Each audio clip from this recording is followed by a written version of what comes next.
Hello, everyone. Welcome back to the Gen X Lounge. This is episode 40, and we got a shorter intro now, as you can hear. Anyway, welcome back to the Gen X Lounge. Like I said, a bi-weekly podcast where we discuss the pop culture today and look back at the pop culture of yesterday. Mostly we just shoot the shit.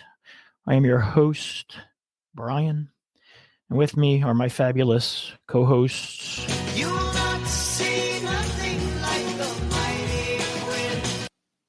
The mighty Quinn. Hey, folks. How's it going? Oh, super. Love that intro music. Yeah.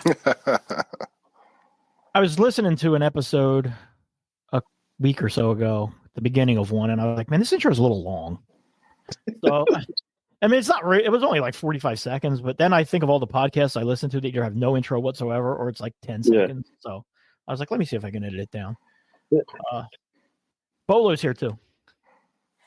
Hey, Bolo. Hey. Pleasure to hang out with my guys. Sorry. I fat-fingered it. That's all good. Appreciate it. Bolo was making a face. I was like, does he know we can't see it? They can't see him? Yeah, but that's I always kind of dance and make that face when my theme music plays. At some point, Dutch should join us. He's getting the finishing touches on his new tattoo. So that is nice. That's your Dutch update. Also, that's going to be my excuse for being late forever. You're getting from here on. You're getting your tattoo finished. Finishing touches on my tattoo. Sorry, can't make it right away. Yeah. I'd love to go to your wedding, but I'm getting the finishing touches done on my tattoo that day.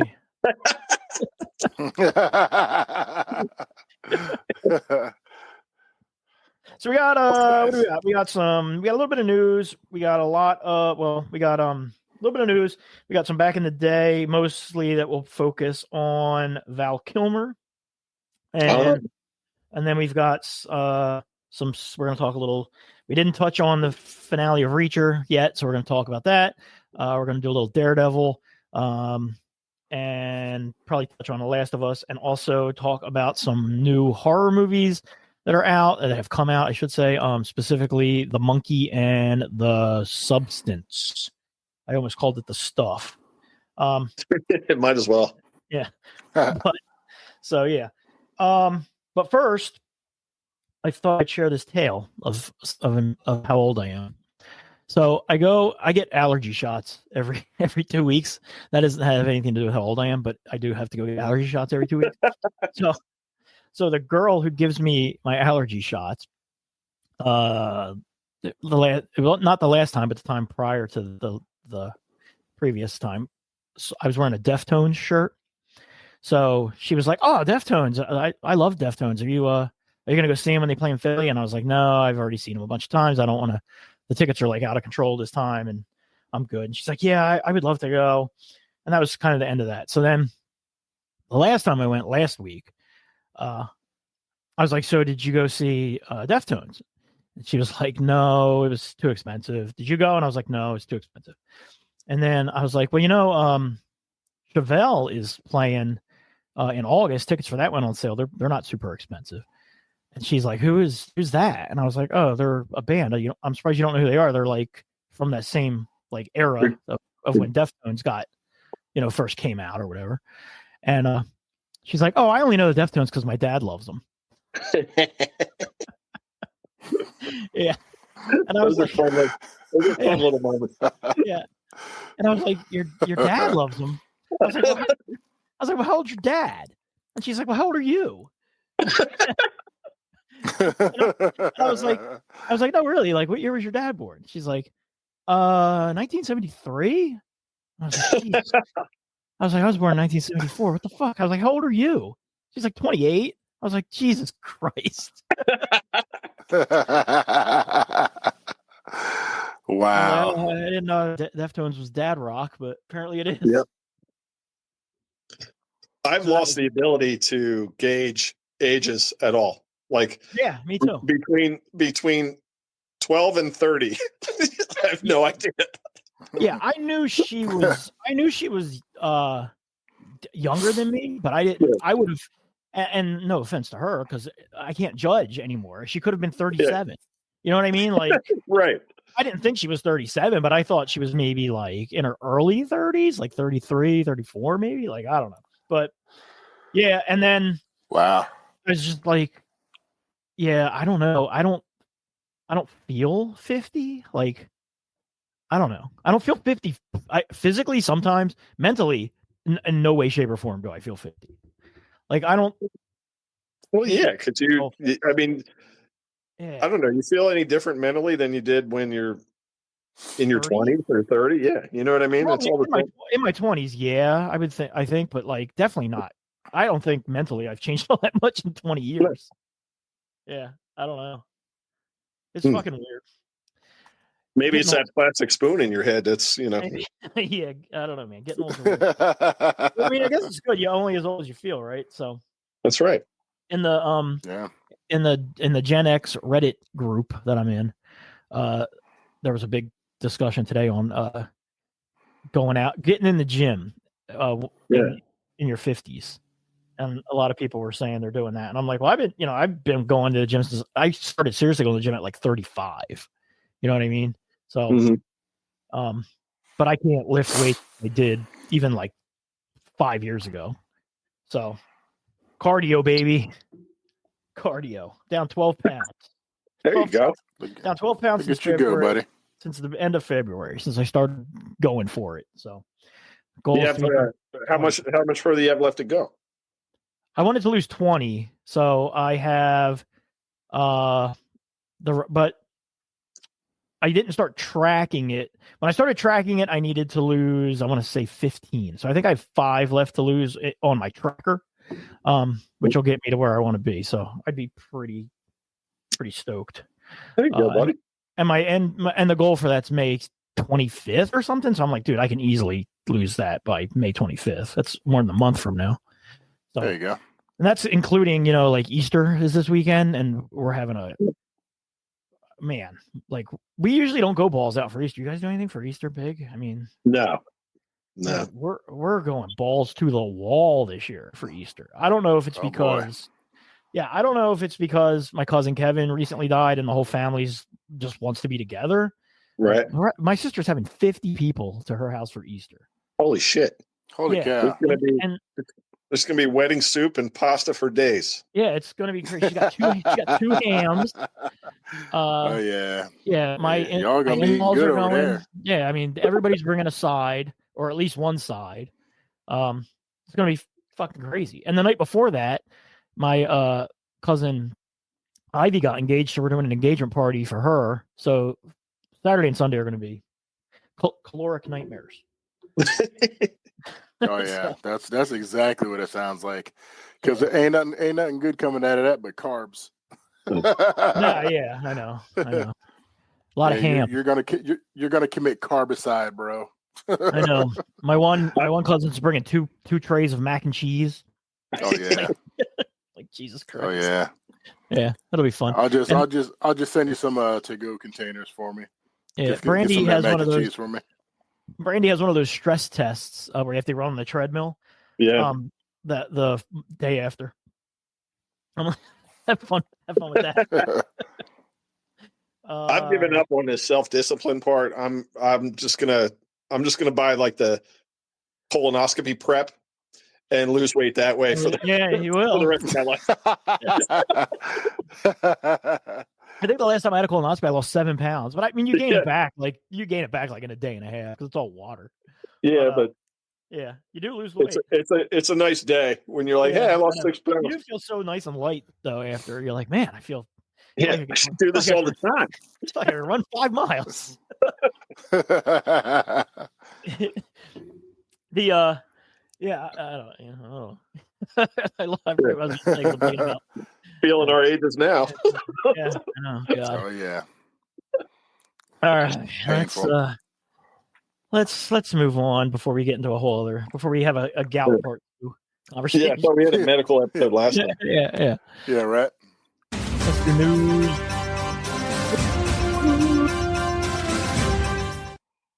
News. Speaking of news, Phillies. This is local news.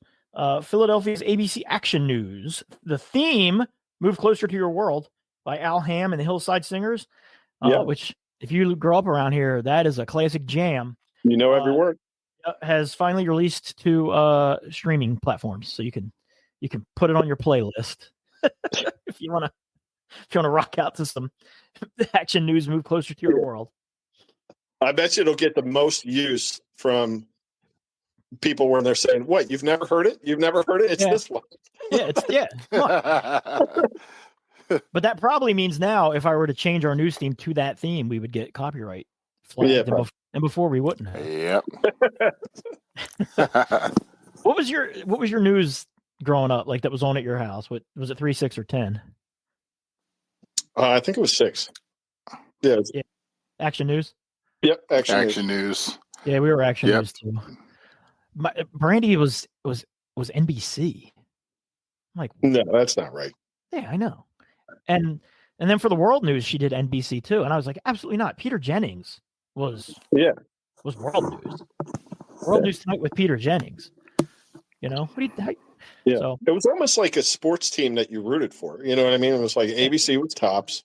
Yeah, and and then when in the 80s when NBC had that Thursday night run, they kind of took over. Oh yeah, but for the news, and then at one point, for the news, it was NBC and CBS locally switched here. Remember that? Because when we were young, NBC was 3. It was 10. CBS. No, NBC was. NBC. Oh, have they switched again? I haven't been up here. I think so. Yeah, I think CBS is now 10 or 3. Excuse me. Yeah, I don't know. They definitely switched at one point, but man, I love that. One was 3 and one was 10. I forget which one they were. Yeah, Action News was the shit. Do you remember at lunchtime we had the Green Grocer, Joe Carcioni? Oh yeah, Green Grocer with the tip for the day. And I found also WTAF Channel 29. Didn't they have news on there? Yeah. Yep. And when Jim Gardner retired, who was the main newscaster for Action News for years and years, I was say it was like 2 years ago he retired. Yeah, I was going to say it wasn't that long ago. Yeah, and I watched that entire retirement special they did for him. Did you cry? Wow. It was emotional. I'm not gonna lie. I'm not gonna say I cried. Like you're watching your whole life up there. I know. I was like, he was like my third grandpa.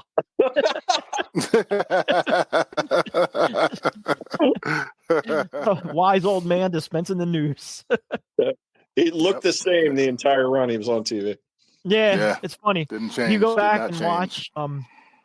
There's a really good documentary on Move, and a lot of the local newscasters obviously are in it from the time, and it's funny. You're looking at them then, but and that Move, that's another thing that's local that shockingly, most people around the rest of the country don't even know it happened, which is really, I've met so many people that have never heard of it, and I'll send them like the Wikipedia or something on it. I'll be like, dude, this happened, and nobody knows about it.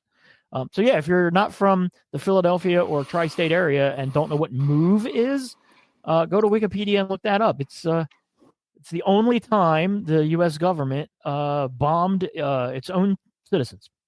It happened right in Philly. I'm shocked that wasn't a big national story. I mean, maybe it was at the time.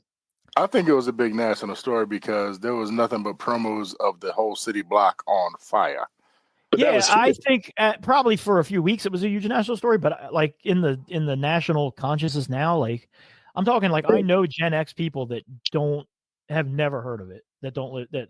That's crazy. Well, I remember that. When you think about how young we were when that was on, we didn't know what was going on. So yeah, like I'll put a poll up on Facebook tomorrow. Like Gen X people that don't live in this area, do you know what Move was? And I bet you it'll be overwhelmingly that people don't know what it is.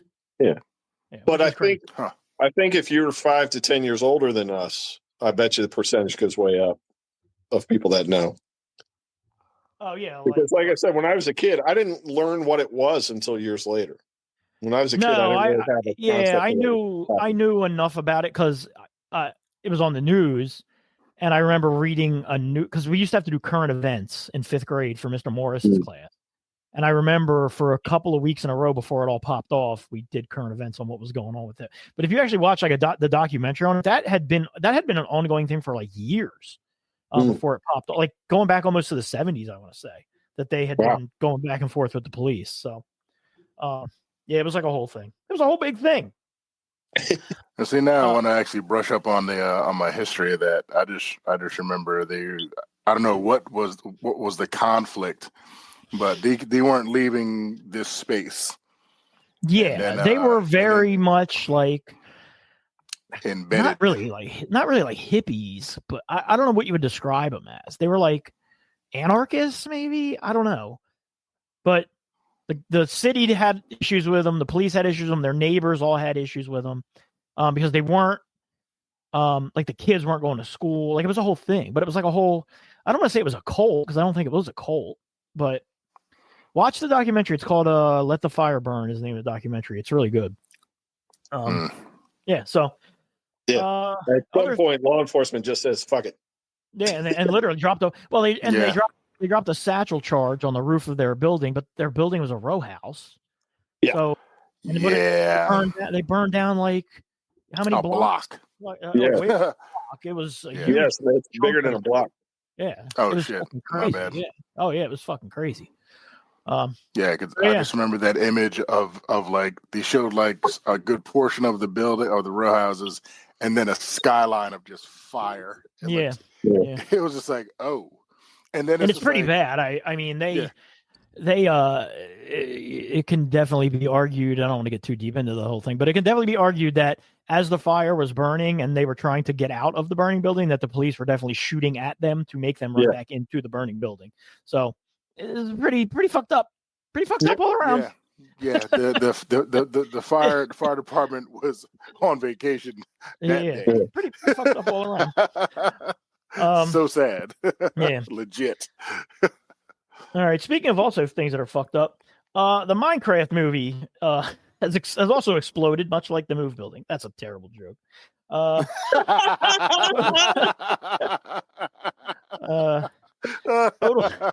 Total gross. Yeah.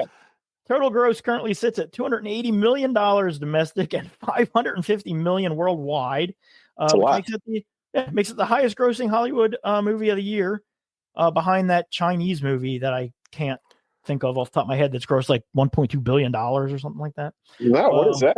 I don't even know. It's in China. It's fucking some huge movie. But yeah, that's pretty crazy. It opened bigger than Super Mario Brothers movie. So it's the biggest opening for a video game movie ever. And I saw it. So I'll give you my thoughts on it a little later.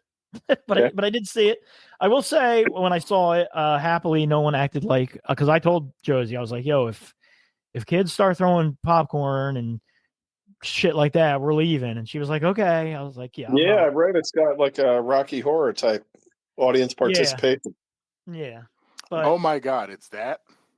That's what I heard. Oh boy.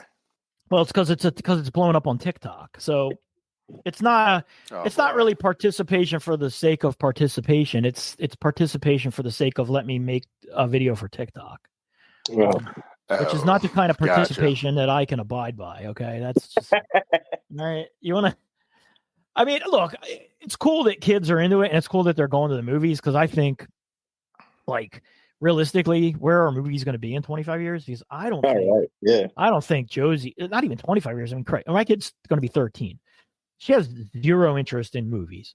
Like, and I don't think she's an outlier. I think like, in 5 years, like, when you were 15, 16, 17, we'd look forward to going to the movies. We'd want to go to the movies with our friends. Like, they're not going to the movies. 17-year-olds aren't going to the movies. You know what I mean? In groups. So this movie got them out to go to the movies. But by the same token, like, don't throw your fucking food and your popcorn and sodas all over the place. So some poor minimum wage schlub has to fucking, clean that up. Clean all that up. I mean, if you want to sing along when you go see Wicked or whatever, like, okay, whatever, get off my lawn. I was just gonna say, grumpy old man. Yeah, that's what I say. Yeah. In their defense, maybe don't go see the Minecraft movie, Brian. You know what I mean? Yeah.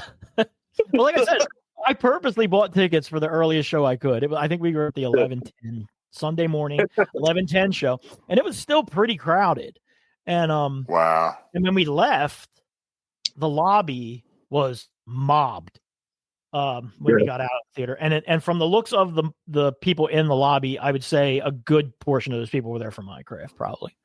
So wow, I mean, we'll see. I mean, it's done good 2 weeks in a row, so we'll see if it. Dude, if that movie hits $1 billion, that's fucking crazy. Because that movie I think so. Like, parents are always dying for the kids' movies to come out. So if it's something that has the kind of fan base that Minecraft is, Minecraft does. I don't think it's surprising. I didn't even think Minecraft was popular anymore. Oh yeah, dude. So. I mean, I played Minecraft. Briefly here and there, and then when COVID hit, and I was just like, fuck, let me restart Minecraft. And like, it's fun, but it's not ever. It never held my interest for super long. Yeah, but it's an obsession for some kids. Yeah, and it crosses ages. You know what I mean? From like preteens and earlier to even teenagers. So it's got a huge family. There's stuff to do even as an adult playing. If you just want to play something that has some role playing stuff in it, but nothing really. It's got a little bit of, there's some adventurous, sometimes you have to fight monsters, but I mean, mostly it's just like building stuff. It's not fun. I've never played it, but I used to read like headlines where like somebody built like the Enterprise or something, you know what I mean? Or somebody did something spectacular that they built in there that used to make the news. But my niece was obsessed with Minecraft for a couple of years. Yeah, and probably still playing it. She probably saw the movie. Yeah, I'll have to ask her. And also speaking what of is movies, the purpose of Minecraft? Are you what is the purpose of stuff? Yeah. No, I mean there is a story to it. But I mean there's no opening cutscene that's like, here's the story of Minecraft. I mean, it's just you're plopped into a biome. They're randomly generated areas. So every time you start it, your area is not going to be the same. And then you start out with nothing, and you start punching trees to get wood, and you start punching the ground to get dirt.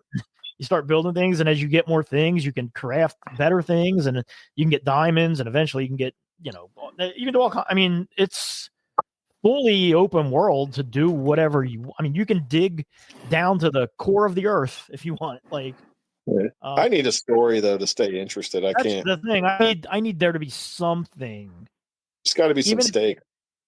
Something that and there are villages and things, but none of the villagers talk, or you know what I mean. It's not like it's not like it's not like Elder Scrolls. Is it like multiplayer? Like, can you visit your friends' building and things like that? You can play co-op. You can play co-op with I don't know how many people, 10 people possibly. So wow. Yeah. I mean, it's one of those games that as a kid loving Legos, if that had existed, right. That's all me and my friends would have played on the weekends with each other. You know what I mean? So yeah, I just remember looking at it and going, "Oh, these are like freaking Dire Straits money for nothing graphics." I don't. Yeah. They definitely are. Definitely. I don't understand the attraction. Yeah, it's definitely not a graphically powerful game. You can play it on your phone. Yeah. Although honestly, now some of the shit you can play on your phone looks, I know.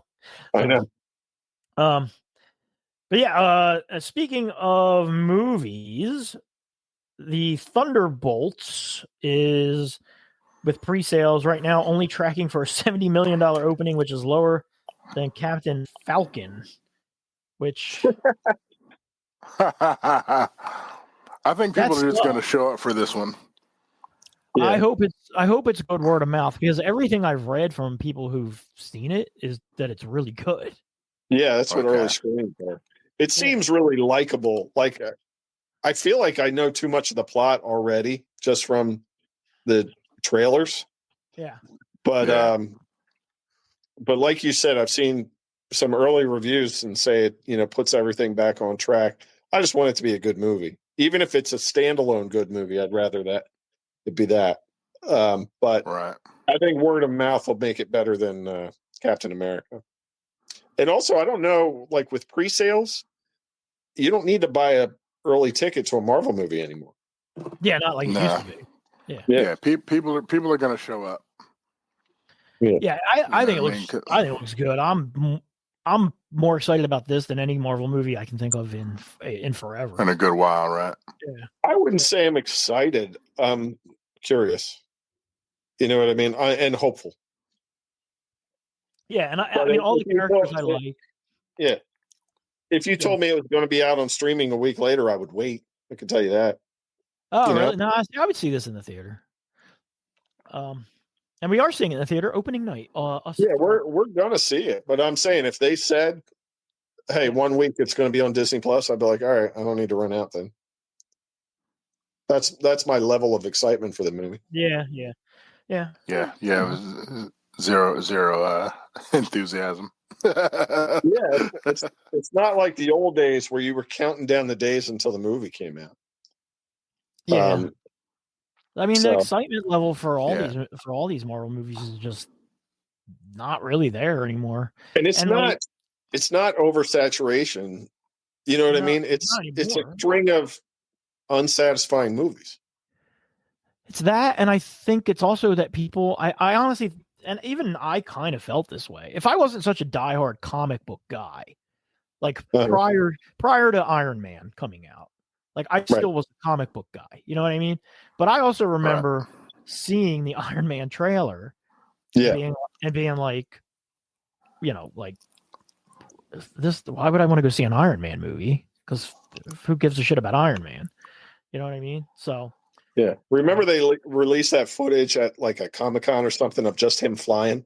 Yeah. It did look cool. And it looks so badass. Everybody's like, "Oh, but God, I can't wait for that." Yeah. But also, you know, it came out the same summer as The Dark Knight.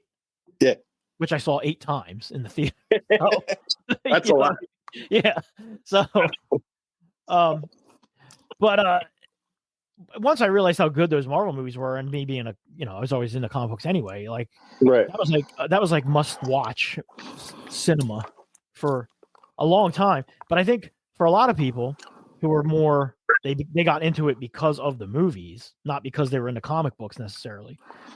Right. I think with Endgame, they were like, well, the story's over, and I don't need to pay as much attention to this anymore. Yeah, absolutely. There was a nice, they stuck the landing. Mm-hmm. And then everything else just seems kind of extra, and they have not done a good job of rebuilding it. Yeah, it's like all bonus content at this point. Yeah, like, that's exactly it. That's like you finish a really good video game, and then a bonus thing comes out, and you're like, well, that was fine. You know what I mean? But it wasn't the game. You know, like right. Yeah, that's what this is. That's basically how I feel about 90% of what Marvel's done since Endgame. And even the good stuff, like we both like the Hawkeye show. Yeah. There's no stakes. It's a throwaway. They introduce some characters that might pop up later, but you're not building to something I need to see. Yeah. So like it's literally like DLC. It's just that's a good way to put it. Yeah, and also with Disney Plus and COVID, I think Disney Plus fucking overdid it with the shows. Start and made it so that if you didn't watch the show, the movies you're gonna miss out on things in the movies. That was a mistake. I think the smart thing is what they're doing now, which is the movies and the shows exist in the same universe, but they do not necessarily, like, you don't have to see. So. Well, if you did not see WandaVision, then Doctor Strange 2 makes no sense. Makes no sense, because why is Wanda suddenly evil? Yeah. Yeah, it makes sense. And how does she have kids? You know what I mean? Like that movie literally makes no sense even if you've seen every other Marvel movie. Right. And walked into that and sat down, you'd be like, what the fuck is happening? You know what I mean? Like, did I miss a movie somewhere? Like, yeah. Yeah. That's what makes that joke in Deadpool versus Wolverine so funny when they they say the monster, I forget his name, but he's from Loki, season 1, episode 5. Yeah. Goliath. It was funny. Goliath, I was literally watching Deadpool Wolverine the other night, and it's funny you say that joke because that stood up. That made me laugh out loud. Yeah, it's so funny. Yeah, that's a great joke. And then in DC news, the Batman 2, and I wish Dutch was here to discuss this, is not going to begin filming now till 2026, they're saying. And Robert Pattinson has been cast in Dune 3, which is holding it up as well. So, you want to take any early bets on whether we ever see it? I don't think we're ever going to see it because I don't think it fits in with what they. I think here's what I think. I think if Superman does really well, then we might not ever get Batman 2 because I don't think they want to confuse people. Right. I think they'll get a new different Batman movie. Yeah. Unless they're going to somehow incorporate that Batman into this Superman world, which I don't know how that works because that Batman is dark on a whole other level. Yeah. And this Superman doesn't look like that exists. I don't know, man. But I could see them just being like, I mean, they could always be like, well, it's an Elseworld story, but what does that mean? That means something to me and you and Bolo and Dutch because we're comic book nerds and we understand what an Elseworld story is. But, Joe Schmo, who just likes Batman, doesn't understand what any of that means. So and going to argue why aren't these two communicating in the same universe? Yeah, why is this so different? Yeah. But now I don't know if that's true though, because if you only like Batman, for example, and you see a Batman cartoon where he's portrayed one way, and then you flip channels and you see another Batman cartoon there, he's portrayed a different way. Yeah. Are you going to care, or are you going to be like, "Hey, this doesn't make sense," or are you just going to watch it and enjoy? So I don't. I'm try to figure it out. I think the success of the Penguin makes that universe a little more real and lends itself to, like, if they have another. Weren't they talking about doing another series for a different villain? Yeah. I think if they built that up, it increases the chances of that Elseworld story continuing. But I really get the sense that James Gunn doesn't want to have anything to do with it. Yeah, it's kind of he wants to go in a different direction. Yeah, I think there's other. Now, also though, on the other hand, I think if Superman bombs, Warner Brothers might just be like, "Fuck it, we're only doing Batman movies," because Batman will always make money. Yeah, you know what I mean. At some point, maybe not in our lifetime, but maybe there's going to be a live action Marvel DC crossover.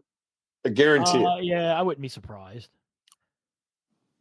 I mean, I'll be okay with that. Some future generation is going to see. Is going to see it. Yeah, I mean, Spider-Man versus Batman and all that kind of thing. Yeah, that'd be awesome. Yeah, maybe. I mean, we'll be like 80 years old. We'll go see Batman versus Spider-Man, Dawn of Destruction.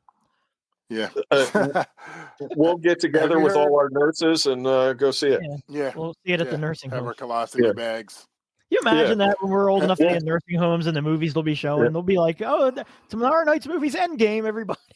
We'll buy an extra ticket for the buddy of ours that didn't make it. Yeah.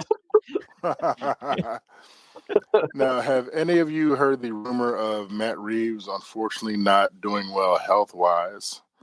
I heard a rumor that there's something going on with Matt Reeves, but not any. I heard that he doesn't want to wait for a couple of years to do Batman 2. That's what I heard.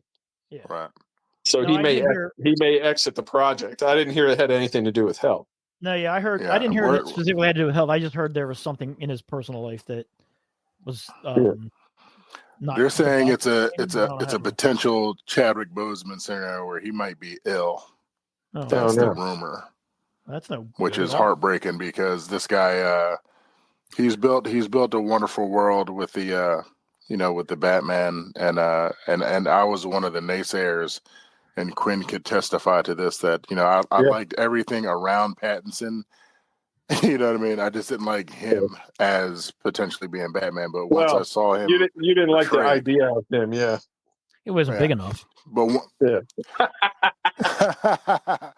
nah, I mean, I think I was hung up on a whole Twilight thing, and honestly, he proved me wrong. Like, I was absolutely floored at how good he was as Batman. And this is the first Batman movie where there's a lot of emote through that suit. Like he's trying to solve all the problems in the suit. You know what I mean? He doesn't care about the Bruce Wayne persona. I like it because he's a detective I mean? in the movie. Finally, like he finally is the world's greatest detective. That's what caught our attention in the preview for that, because everybody was skeptical, but Bolo, you remember when that preview came out, and he angrily beats the piss out of that thug in the subway where he hits him, and then decided he didn't hit him enough. Yeah, hits him like 4 more times. And then the 97 more shots. Yeah, exactly. On top of the broken arm. Yeah. And we were like, all right, this movie might be good. Yeah. Yeah. I was like, I can tell you it's way too long. The movie is way too long. Yeah. It is. It definitely is too long. The whole third act, like, what is happening? Yeah, it's very good though. Yeah, don't get me wrong. Like him walking out to to the train platform when that one guy is getting mugged, like that was really long. It's just like, okay, we don't have the use of the smoke pellets and the dropping down with the cape stuff because he's learning. It's early and like I get it, you know what I mean, because it's year 2, and then at the end of the movie, he uses that, I guess the fire extinguisher, the explosion to come out of that. Using, what we know as what Batman uses. Oh, I get it. But it's just the pace of it was so slow anyway. And so the third act, that just takes forever. Like by the time they're in the stadium during the flood, like the arena, like I wanted to go home. But the movie still hadn't reached its, climax. Yeah. Yeah. So they could have used some editing. But other than that, like I said, I enjoyed it. I like the mood of it. The mood was probably the best part of it. Yeah. And he looks good in the suit. The suit itself will look badass. Yeah. Yeah, everything about that movie. I'm still not a fan of the suit. But because you want Batman to be a big hulking giant dude. Yeah, who can't walk through doors. I do. I want are you reading Absolute Batman, the comic Absolute Batman, where he's basically like he's ginormous. Andre the Giant as Batman? Yeah. I've literally watched a YouTube video on the synopsis of that character, and I'm just like, that's a lot. There's a lot going on in that, and there's a lot to unload. Yeah, in that story, and I'm just like, I don't know if I can get behind that. All right, let's unload. Bolo, you're the one that was made for. Yeah. Oh yeah, right. You're the target audience for that. All right, let's do some trailers.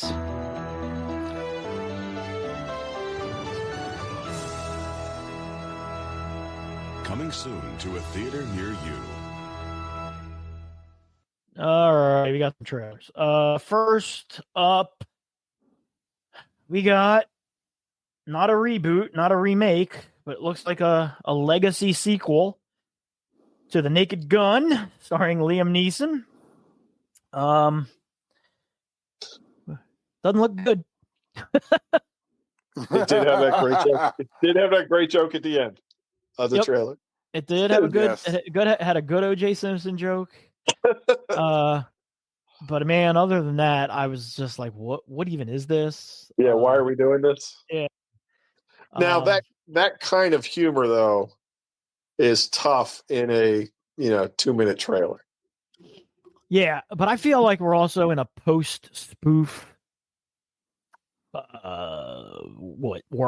civilization, because everything moves too fast to spoof now. Maybe, yeah. Because pop culture moves too fast to spoof it. Because it's already been spoofed 50 times by the time it comes out in a movie and forgotten about. Like something silly happens in pop culture now. There's 500 memes about it within 2 hours. Right, and spanning all different kinds of sense of humor. So the super dumb sense of humor is not as novel, as it was when those came out. You know what I mean?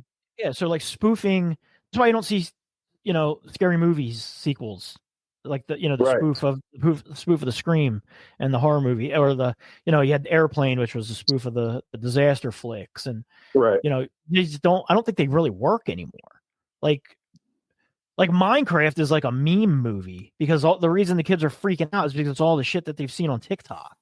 You know what I mean?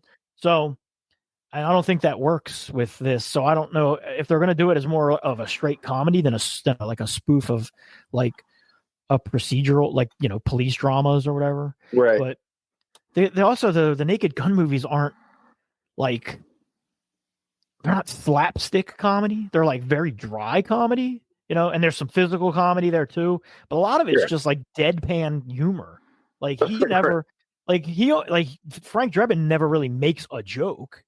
It's just the things he says and does, and the way he says and does them are funny. You know what I mean? Like, so. And Liam Neeson is a good choice for that. Yeah, he could definitely pull it off. I just don't know if that kind of humor works just anymore. I guess we'll see. Yeah, we'll find out. Nothing in that the trailer was not encouraging. Yeah, nothing in that trailer made me think like, okay, because okay, I don't know. That last 15 seconds made me OJ thing was pretty funny. But other than that, there was nothing that stood out to me in that. And then Bolo, you sent this one, Tron Ares, which I hadn't even heard about. But that fucking trailer is awesome. Yes, it is. That trailer is fucking awesome. I have one complaint. You guys Tron back in the day? Who was I? Either one of you, yeah. Yeah. I haven't gone back and watched it in a while, and I know there's a sequel to it that's supposed to be really, really good, and I actually now will go watch it because this looks like is the third of the. They all are tied to the original, so I will definitely go. I'm going to watch the sequel because I've heard good things about the sequel. And then this looks fucking awesome. I mean, super cool with the this is a movie. Tron bikes in the real world. Technology. Yeah. The Tron bikes in the real world. Finally caught up to this he turns that wall on and splits that car in half. That's just cool as shit. So, the only issue I had with it is fucking Jared Leto's in it because, man, I fucking hate that dude. I just cannot stand that guy. Oh my god. So he does pop up in annoying ways. He is just God almighty. How is he getting these jobs? Yeah, dude. He's in the He-Man movie. He's fucking Skeletor in the He-Man movie, for God's sake. I can believe it. He looks like Skeletor these days. But yeah, I didn't like him on My So-Called Life back in the day. I don't think I've liked him in anything. I don't think I've liked him in anything. Yeah. He's not great in the what is that? What's the movie with Denzel Washington? The thriller that came out semi-recently. Where he plays a serial killer dude. Yeah, he's not good in that. He's annoying. He's good because he's playing a weird, creepy dude that you wouldn't want to be alone in a room with. But I mean, I feel like that's just Jared Leto. Yeah, he was just playing himself. He's a creepy dude. Yeah. He's the worst Joker by far. I don't know if that's his fault though, because if that was the concept for the character, he might have done as good as he can with that.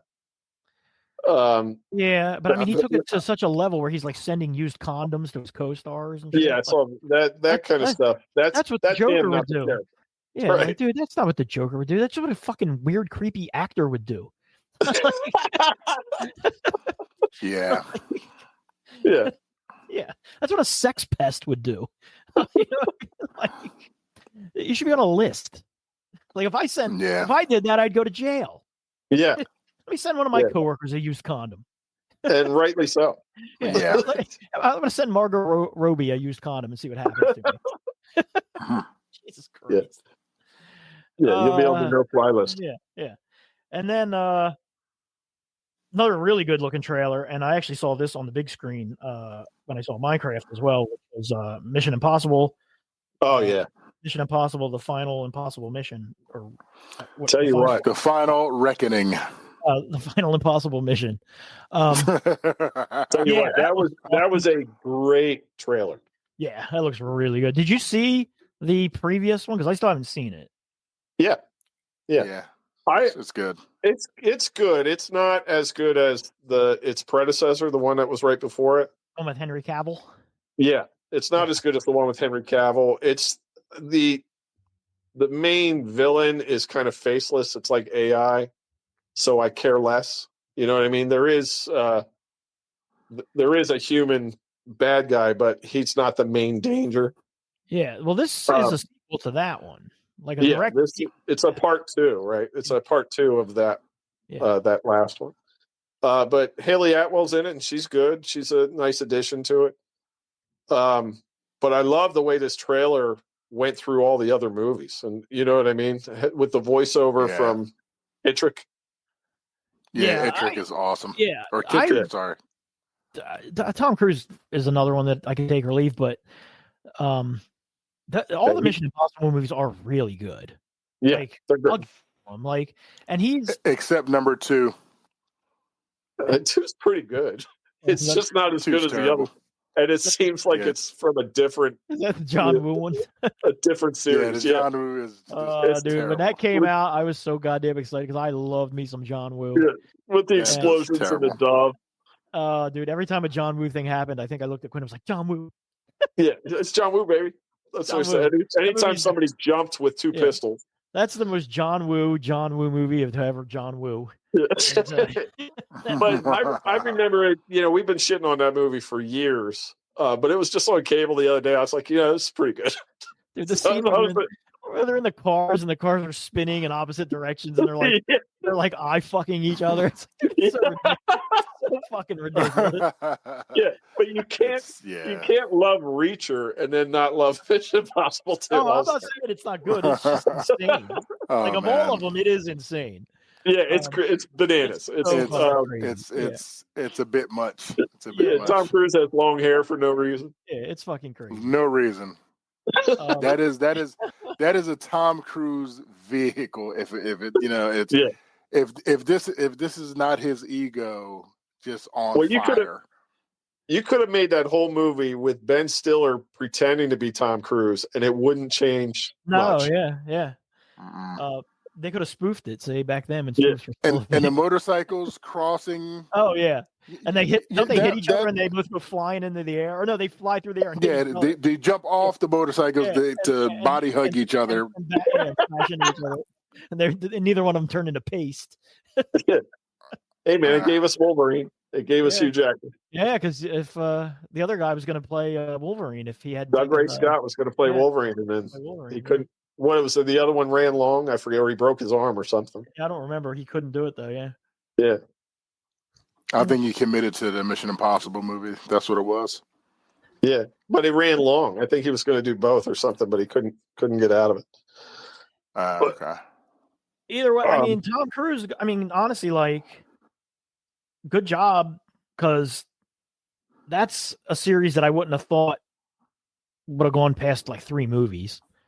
And he's turned that into his most, he is that character. I don't think that even if they do another Mission Impossible series going forward, I think he's done after this. I don't think they're not gonna recast the role, but they'll. No, yeah, I think he is that character. I mean, he turned that into his James Bond. I mean, yeah, literally, that's his calling card. But also, they're fantastic movies. Yeah, you know what I mean. And he's fucking crazy. The shit he does. Oh yeah, in those movies, and the fact that he really does it is fucking insane. Matt Damon tells a great story about the stunt that he did where he jumped off the building, the tallest building in the world. Oh, that one, yeah. Yeah. He said he was with Tom Cruise at dinner. You can look it up online. It's really funny. And he was like, "So tell me about that stunt. I want to know how you do how you did that, how you got away with that." And he said he looked at him all really intense, and he's like, "I've been thinking about that stunt for 15 years, right?" And I went to the safety guy, and he said, "No, there's no way. You can't do that. You can't. It's way too dangerous." He's like, "So I got another safety guy."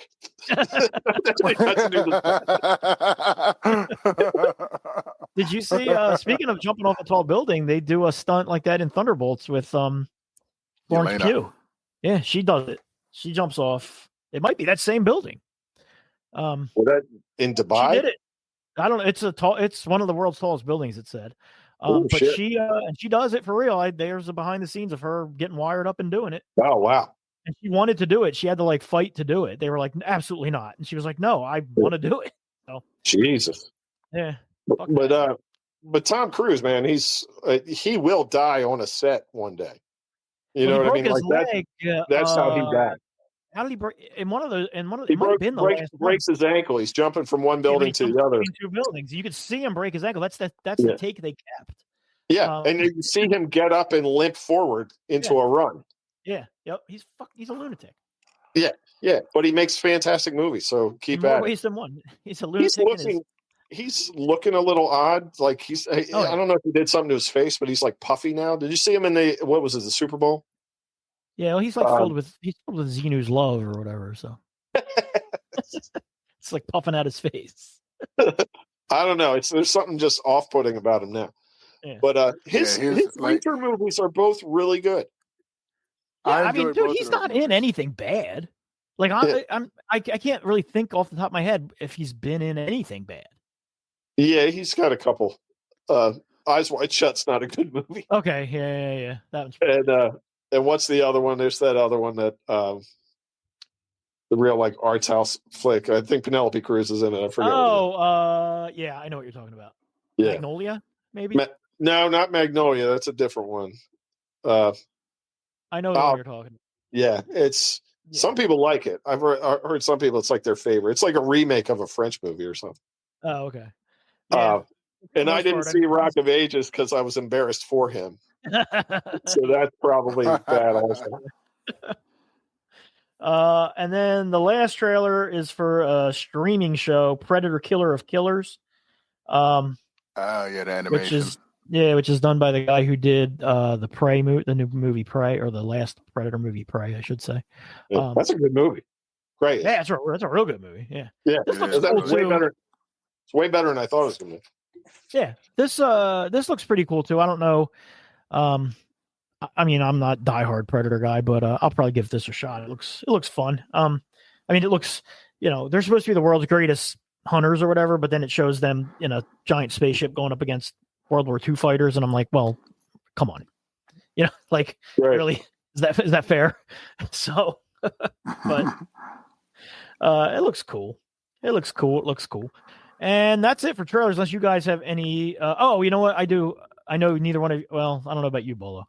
I did on the big screen see the new Superman trailer, with the extra footage that they recently put out. Didn't watch it. The 5 minute scenario. Yeah, well, it was. I don't think it was 5 minutes in the theater. It was longer than any of the ones. It was longer than the one that we've seen, that you guys have seen. Okay. Yeah, gotcha. I think. I don't think. I mean, I don't know. They might show it before Thunderbolts, but I think because Minecraft was a Warner Brothers movie, that might have been why it was on it. Okay, but they'll definitely show it before Thunderbolts. Yeah, well, then you might have to cover your eyes. But that movie on the big screen looks fucking beautiful. Like, so we're talking Superman. No, we're talking Minecraft. Yeah, we're talking Superman. Bolo. Okay, no, I just want to be crystal clear because Thunderbolts was crystal mentioned. Clear I'm being. How would I know how Thunderbolts looks on the big screen? You mentioned I was a little confused. You mentioned a 5 minute trailer, but you said it wasn't a 5 minute trailer. It was an extended trailer, but not 5 minutes. That stuff. Did you watch the 5 minute trailer or no? I did not. So it has. I'm with Quinn. Okay, well then I won't tell you, because the stuff that's in that trailer was in this, but this definitely wasn't 5 minutes. This was probably like 2.5 minutes, maybe. Gotcha. But the visuals for this movie on the big screen are fucking incredible. I'm super excited to see it. We should definitely see it in IMAX, I think. Okay. I have not had good IMAX experiences, I can tell you that. Well, hopefully this will change.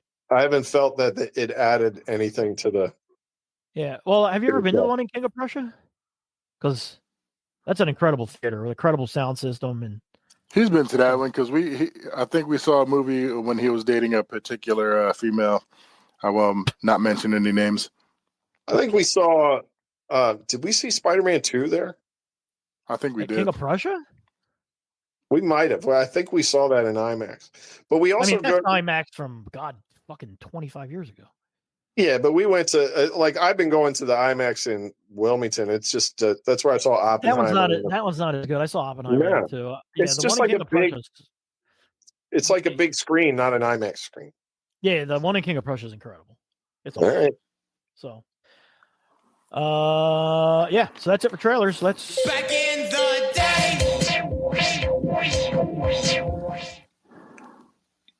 back in the day. All right.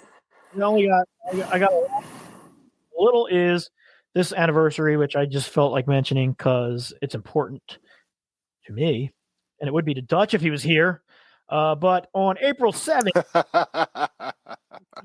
1933, We just heard from Doc. It just said he's wrapping his up. tattoo ran long. Yeah. Getting cleaned up.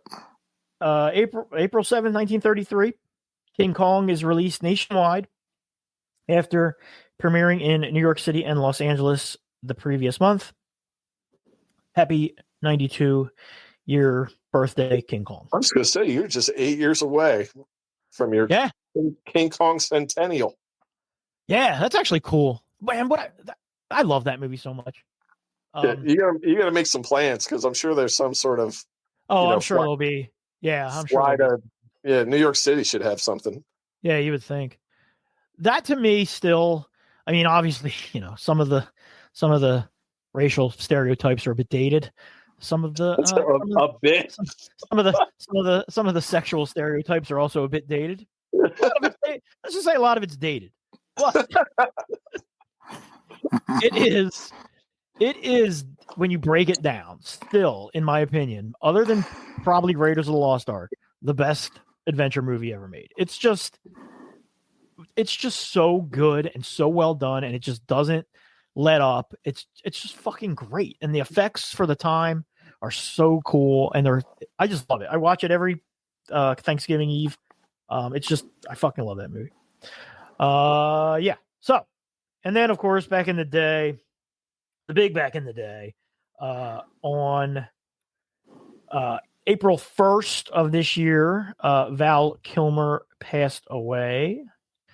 So I thought we'd talk a little about him. What's Dutch saying? We didn't do it. I don't think we talked about him on the last one. No, it was not us.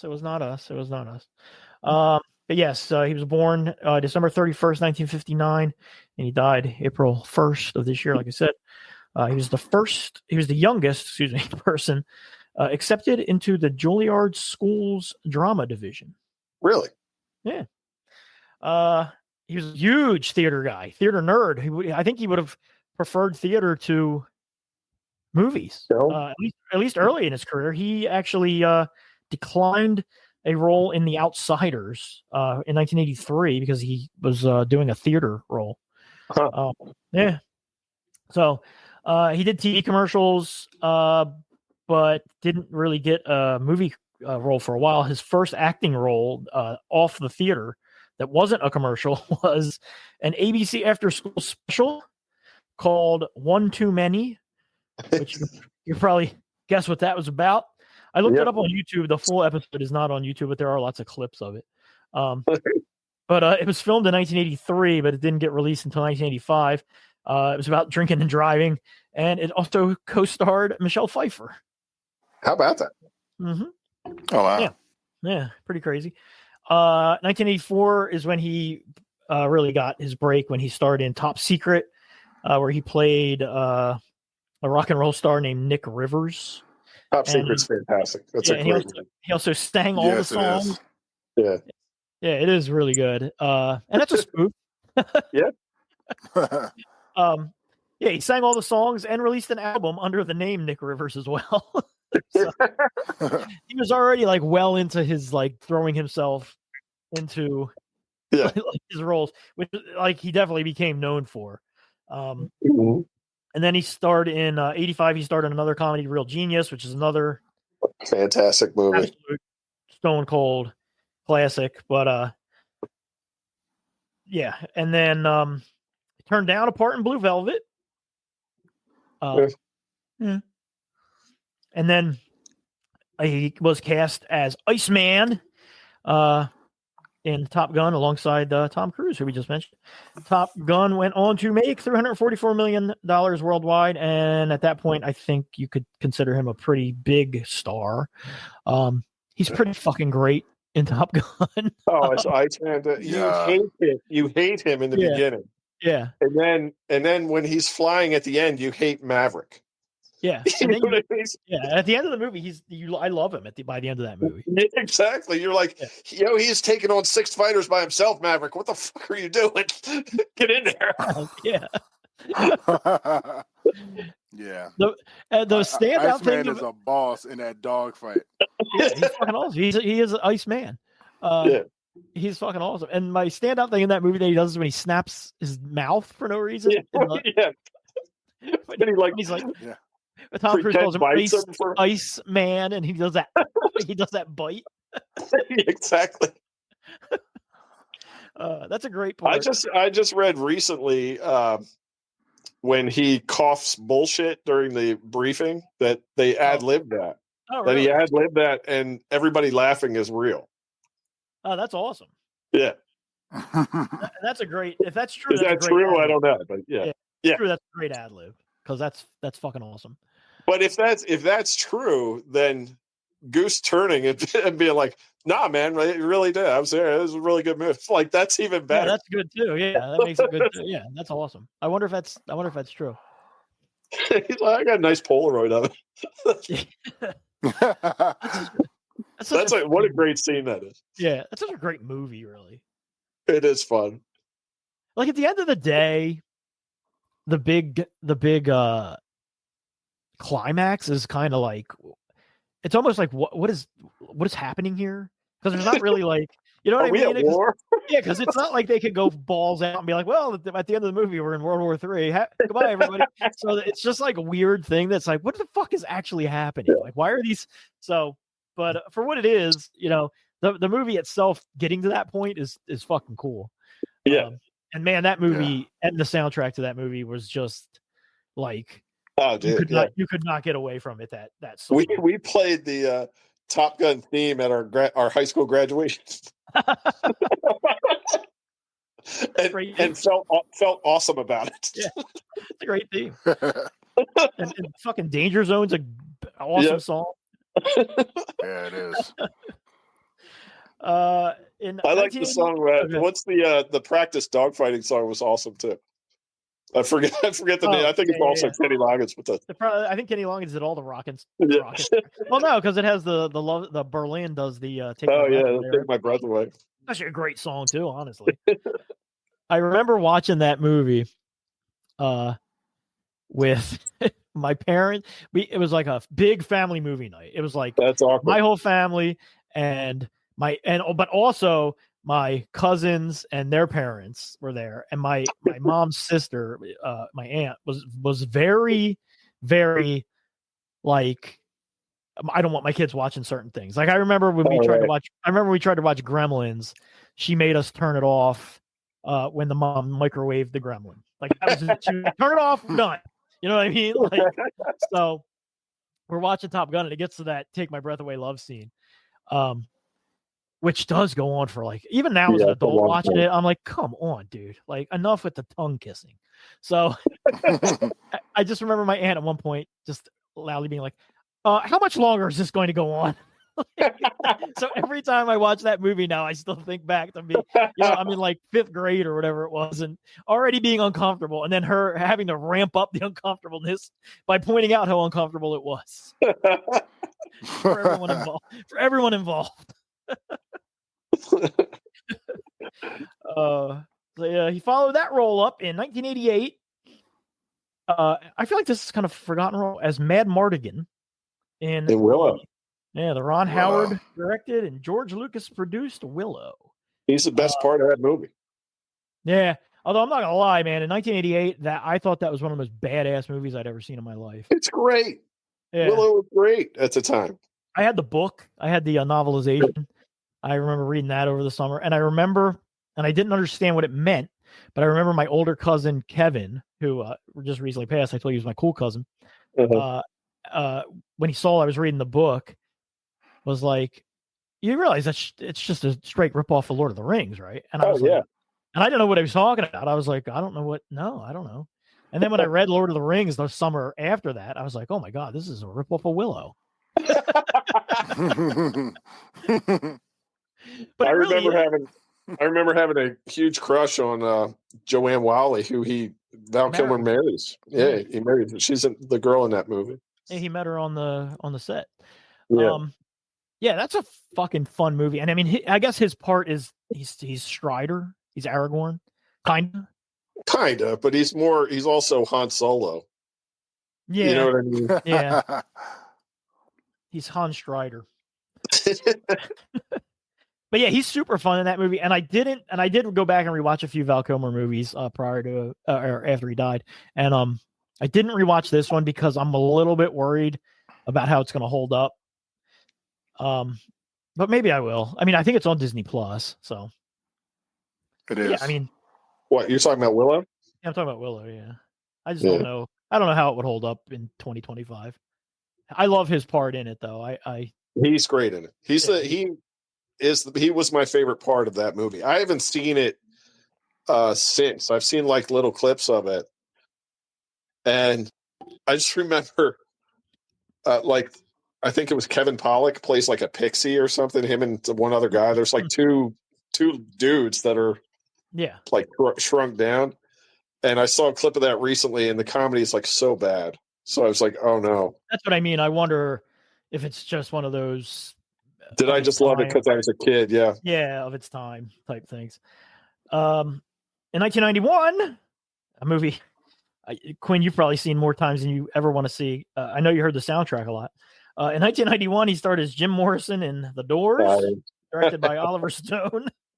And that was actually my college roommate was obsessed with The Doors and would play live Doors music all night. Oh, yeah. Dude, that's all you would hear coming out of Quinn's Doors and Pink Floyd. Yeah, on a 24/7 loop. And not lying on a 24/7 loop. Like he would fall asleep with it on, right, and just leave it on. Yeah. Yep. That's crazy. That's a lot.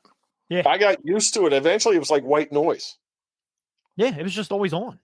Yeah. It became like Muzak in your room.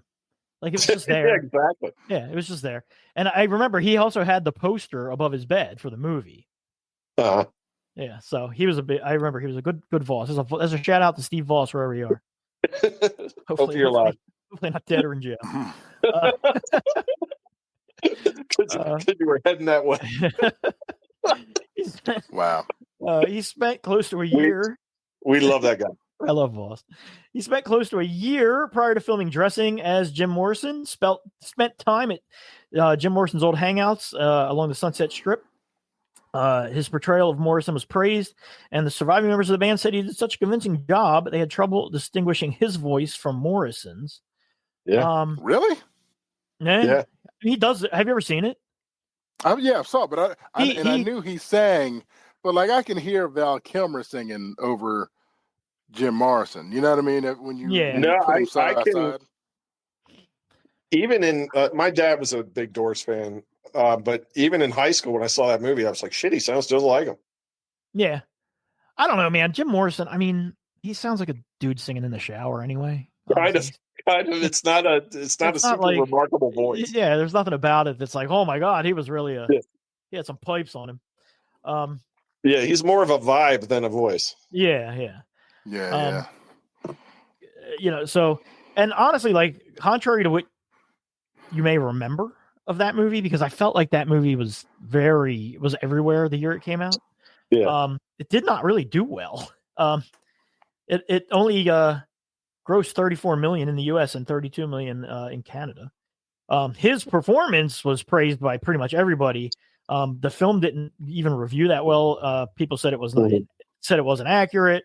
But they did say that his even that, like, just from a story standpoint, it had a lot of misconstrued things. So, but by this point, he was like a huge movie star. By the Doors came out, he's also had kind of a reputation of being difficult. Also, by this time. His documentary showed that. For better or worse. So, and then 1992, he started a movie I saw in the theater. I love every time I come across it, I will watch it. Thunderheart, Thunderheart's great.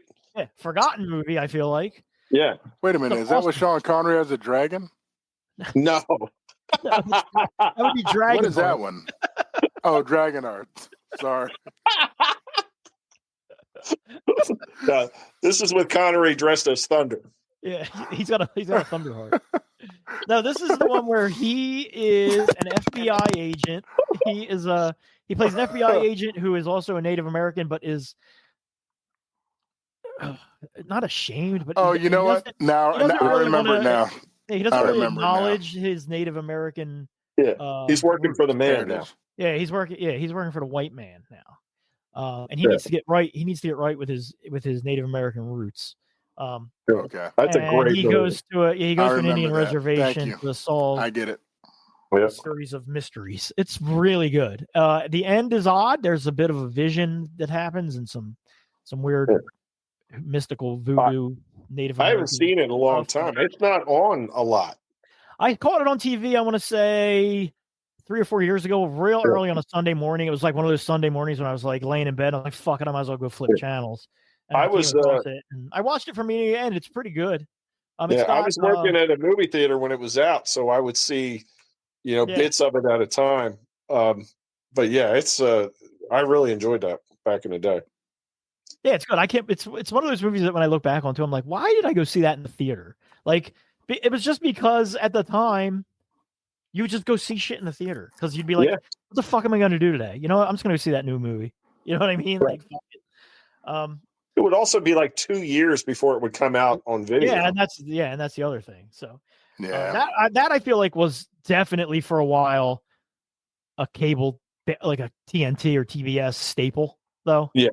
For a little while there, probably in like the late 90s. In 1993, he did The Real McCoy, which is Kim Basinger. Yeah, which is an action comedy. And he was also in True Romance, written by Tarantino. Yeah. And then in 1993, to cap off a banner year, he played Doc Holliday in Tombstone, which he is by far the best part of a great movie. Yeah, Tombstone is amazing. That movie, honestly, we could do an entire 2-hour episode on just that movie. There is not a line he says in that movie that I don't adore. You know what I mean? Yeah. Everything he says is fantastic because of the way he says it. So what a performance that was. His delivery is definitely Oscar worthy in Tombstone. Yeah. I just saw an old interview with him where he was talking about he went to a dialect coach who actually found an old Southern gentleman and recorded the way he talked. And he talked just like that, except it was really, really slow. Like Val Kilmer talked at a normal pace. The other guy, his inspiration just stretched out every word and every sentence. Yeah. But you can really see like the dedication that he put in to stick to that. He's amazing in that movie. Not nominated for anything.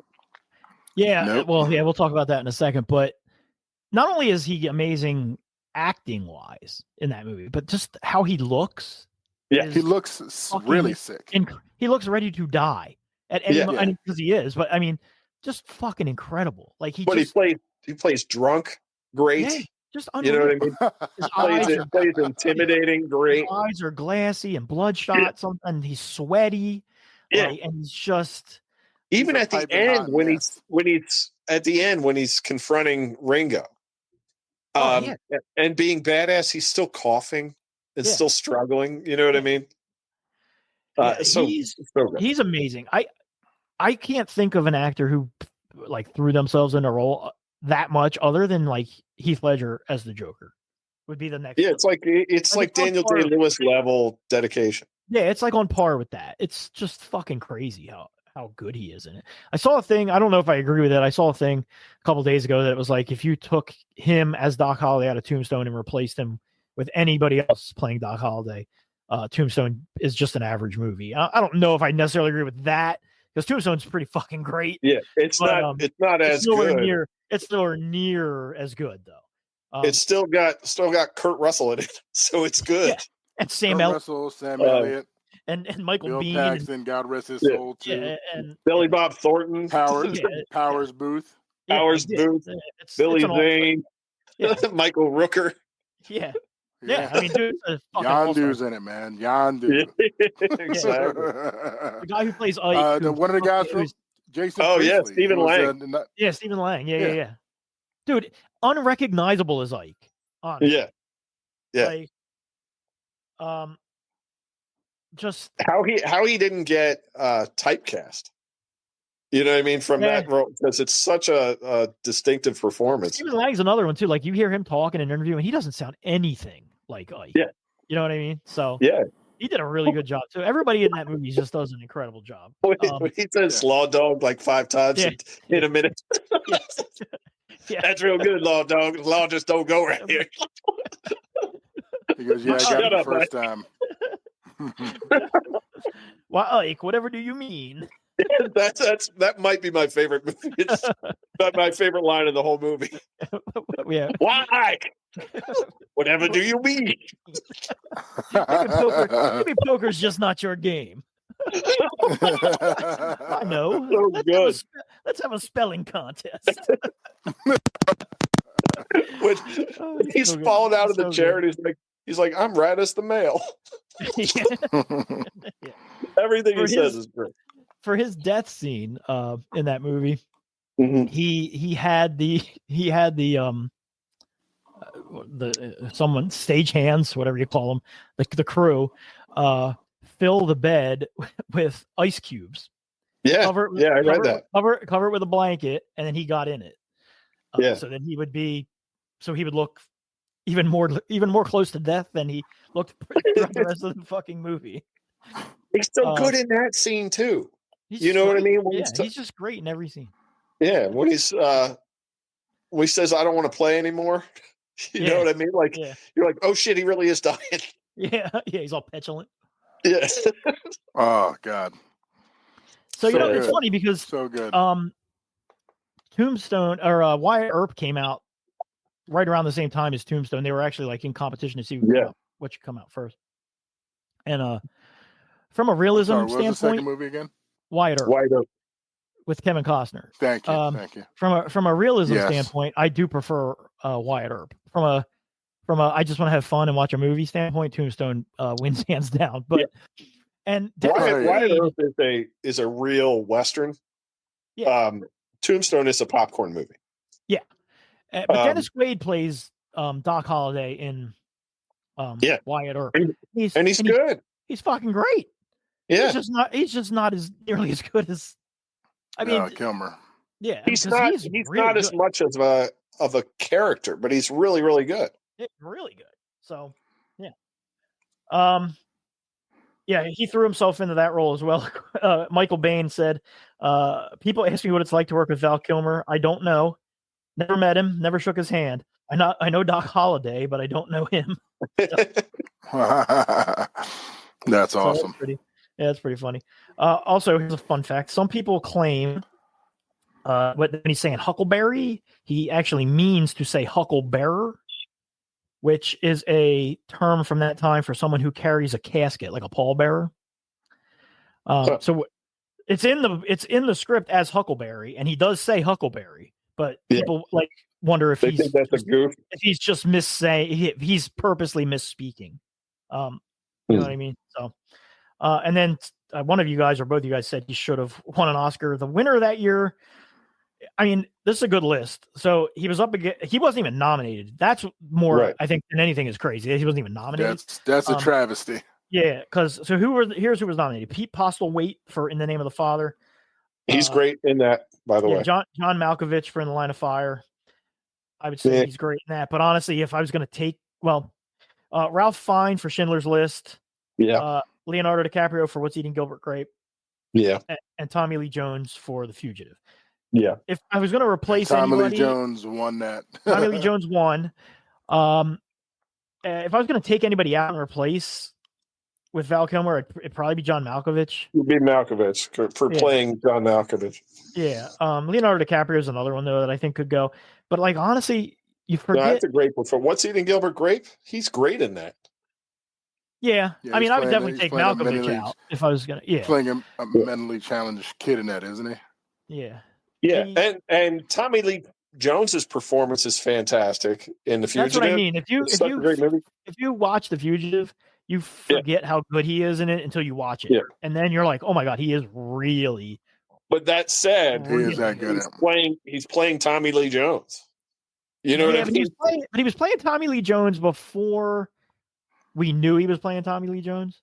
You know Right, exactly. At the time, you're like, "Oh, we've never seen a guy like this before." At the time, yeah, right. So in 1994, when Michael Keaton decided not to return for the third Batman film due to creative differences, he got that role. William Baldwin was actually reported to be the top contender, but Kilmer was cast, took the role without even knowing who the director was and without reading the script, which is weird in a way when you think about it, because you don't think of him being like, I want to do a superhero movie. So I was surprised when I read that he took the role without even reading a script. Yeah, but you have to remember how big Batman was back then. Yeah. It was like, hey, do you want to be the richest actor in Hollywood right now? Yeah.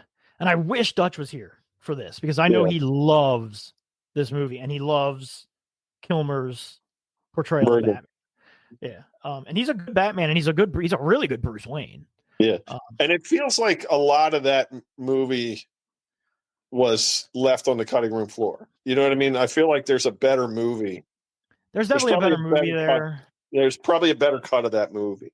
Yeah, I think Jim My Carrey understanding there is. Jim Carrey's doing too much Jim Carrey stuff. Yeah. Tommy Lee Jones is just fucking chewing the scenery. It's just insane. Tommy Lee Jones is terrible. Yeah, he does it. There's no that's the worst Harvey Dent on film, period. The worst face. He's just awful. So all in all, though, I mean, that's a pretty good Batman movie. It's cartoony. It's, you know what I mean? They leaned into the cartoon portion of it. I mean, compared to what it became the next movie, though, I mean, it's still it's still decent. It's still in line with the other two. It's just not. It's, you could tell the whole series was going downhill, but he's good in it. Yeah, and when he was picked, I was like, that's terrible casting.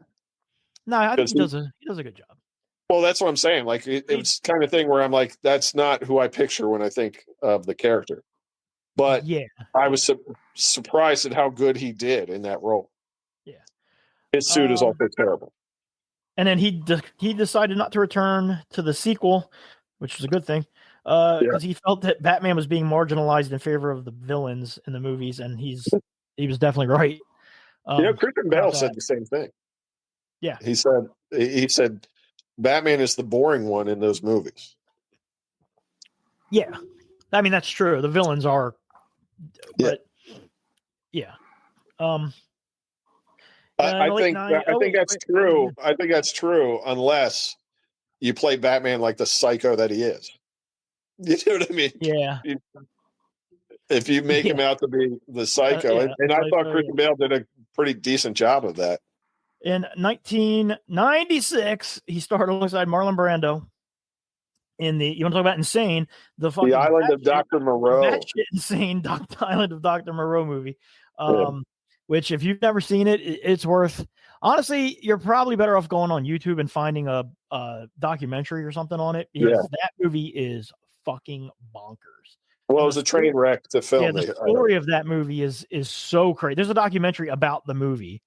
It's fucking crazy.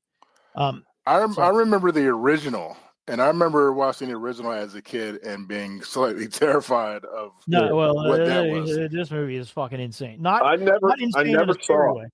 Insane, and how did this movie get made? I never saw it, but I remember the drama surrounding the filming of it, and I remember Brando saying to Val Kilmer, he said, "You're confusing your paycheck for your acting talent." And I was like, "Damn." But Marlon Brando also insisted on filming a large scene with a popcorn bucket on his head for no reason. So, he starred alongside Michael Douglas in The Ghost in the Darkness, which I think is a pretty solid flick. It doesn't hold up, but probably, yeah. And actually, Val Kilmer's not great in it because he's trying to put on an Irish accent, and it's terrible. And it kind of throws off the whole thing. But I love that movie when it came out. That one scene where I guess it's the dream sequence where the lion just eats his family. Oh yeah, it's fucking awesome. Yeah, that's awful. That's awful. Yeah. Yeah. Late 90s and the early O's, his star fell a bit. He starred in some duds, The Missing, Spartan, and Alexander, which was a fucking Oliver Stone bomb. Yeah. 2005, I did rewatch this movie. He co-starred with Robert Downey Jr. in Kiss Kiss Bang Bang. That's a really fun movie. One of my favorite movies. I love that movie. By the same guy who did The Nice Guys, and it's got a very early Nice Guys vibe to it. Not as fun as The Nice Guys, but still really good. It's great. It's got Robert Downey Jr. all over it. That movie. You know what I mean? It's less of a movie than a Robert Downey Jr. vehicle. That was a big comeback movie for Robert Downey Jr. too, because he got Iron Man right off of that. Yeah. Yeah. Did you know this? He was the voice of Kit in the 2008 Knight Rider TV pilot film and in the following television series. No, I had no idea. That I didn't know. And keeping with tradition of the original Knight Rider, he was uncredited for the role on screen. Wow. His name never appeared in the credits or with stars or the guest stars. And it didn't in the series or the movie. So pretty fucking crazy. Yeah. In 2015, rumors started circulating that he was battling cancer, which he denied. And he was reluctant to seek medical treatment due to his Christian Science beliefs. But he did undergo chemotherapy and 2 tracheotomies. So he had throat cancer basically, and it fucked up his voice. If you've seen that documentary, which came out in 2021 called Val, it kind of touches on that. He reprised his role as Iceman in the sequel to Top Gun Maverick in 2022. Maverick. I thought that was a nice touch that he was an admiral. By that point, which is cool. And there was like a nice send off for him too. To return to the iconic role. Yeah. And like I said, died of pneumonia at the age of 65, April 1st. So he was a good one, man. He was a staple of our Gen X. Of Gen X, yeah. I mean, he was great. He was way more good stuff than bad stuff from him, for sure. Absolutely. The Saint was another good movie he was in with Elizabeth. Yeah, I was just going to say the Saint bombs, but I was reading a story today. I was talking about it like an unheralded Val Kilmer movie, which I've never seen. Well, I'll probably watch it, The Salton Sea. I heard about, he's like a meth addict, but he's also trying to like seek revenge, like his family was killed or something. So I'm probably going to check that out. It's like that's what the article was saying. It's like an unheralded thriller that's really good. Huh. Yeah, I'll check that out myself. Check that out. Appreciate you bringing that up, Quinn. All right, let's finish off with what we've been doing, what we've been watching. And now, our feature presentation. All right. I know we've all seen probably a few of the same things. Before we do that, do you know what I want to start off with? Right. Yeah, go ahead. You watched The Substance. And for the longest time, I've been the only one that has seen that nightmare fuel, undescribable movie. So I want to hear your thoughts on The Substance, Academy Award nominee for Best Picture, The Substance. Bolo, did you watch The Substance? I did not watch The Substance yet. All right. Well, I'm going to spoil it for you. Please do. Go right ahead. I don't know if that's possible. Honestly, I don't think I can spoil it. But don't watch it, honestly. So I went into it with Bolo, please watch it. I went into it with the expectation that it was going to be like really good because everybody said how goddamn good it was. Quinn, you were kind of like, I don't know what it was. Right. Like, so I don't know. I just have various notes. 90 minutes into this movie. Here's what I have typed. 90 minutes in, and I cannot see how this is going to last another hour. which is accurate. It's like 2.5 hours long. Yeah, it's long. It would have been, honestly, if it had come out in the 80s or 90s, and it had been an hour and a half long, or even if it was an hour and a half long now, it would be better. But I feel like it would have been a cult classic in the 90s, or because it would have had much lower budget effects. So it probably would have given it that cult classic vibe if it was like an hour and a half long. And it would have been an hour and a half long if it came out 25 years ago or 30 years ago. Because that's all there's a story for there. Like, I get it. I get what you're trying to say. I get that you're making a statement about how Hollywood treats older actresses and how beauty standards are not fair. But like I get it. I got it in the first 45 minutes. So by 90 minutes, I definitely had gotten it. You know what I mean? So yeah, they beat it over the head. Yeah, it was just so far up its own ass. Like, yeah, you know what I mean? And like asses. Speaking of like asses, the fucking what's the girl's name? Margaret Qualley. Dude, not a moment to show her ass was wasted. Like they do not waste. Yeah, they do not waste. To show her either naked or almost naked ass is heavily blasted onto the screen. And like, I get it, you're trying to make a statement, but after a while, you're like, I think they just want to show her ass. You know what I mean? Like, it's pretty evident right away that they're not going to shy away from any of that. Yeah. So like, and then, so Bolo, the story of The Substance is that Demi Moore is an aging actress, and she's got and it takes place in 2024, but somehow she's a hit actress with a show where she does like jazzercise. Yeah. And she's known for her sex appeal. Yeah. And she does like the Jane Fonda workouts from like the 80s. That's like that's what her like TV show is. But it's 2024, which is like, first off, nobody's watching this shit in 2024, let alone getting famous off of it. But anyway, that's her deal. Her boss is played by Dennis Quaid. He's like a chauvinistic pig. She gets fired because she's basically too old and has been and washed up, and she overhears her boss saying they need to find the next version of her. She gets into a car accident. A mysterious nurse. What's funny is I have no memory of that whatsoever. Yeah, she gets into a car accident, and a mysterious male orderly or nurse or something comes in and like starts rubbing on the base of her back and is like, "Yeah, you're a good candidate," and then just leaves it at that. And then a couple of days later, she gets a package in the mail that's like, "If you want to try the substance, it'll change your life. Call this number." So she does, and she gets the substance, and it's just a vial of green goo that she injects into herself. And then as soon as she does this, her back splits open. Well, she falls onto the floor like she's dead. Her back completely splits open, and like a larva person comes out of her.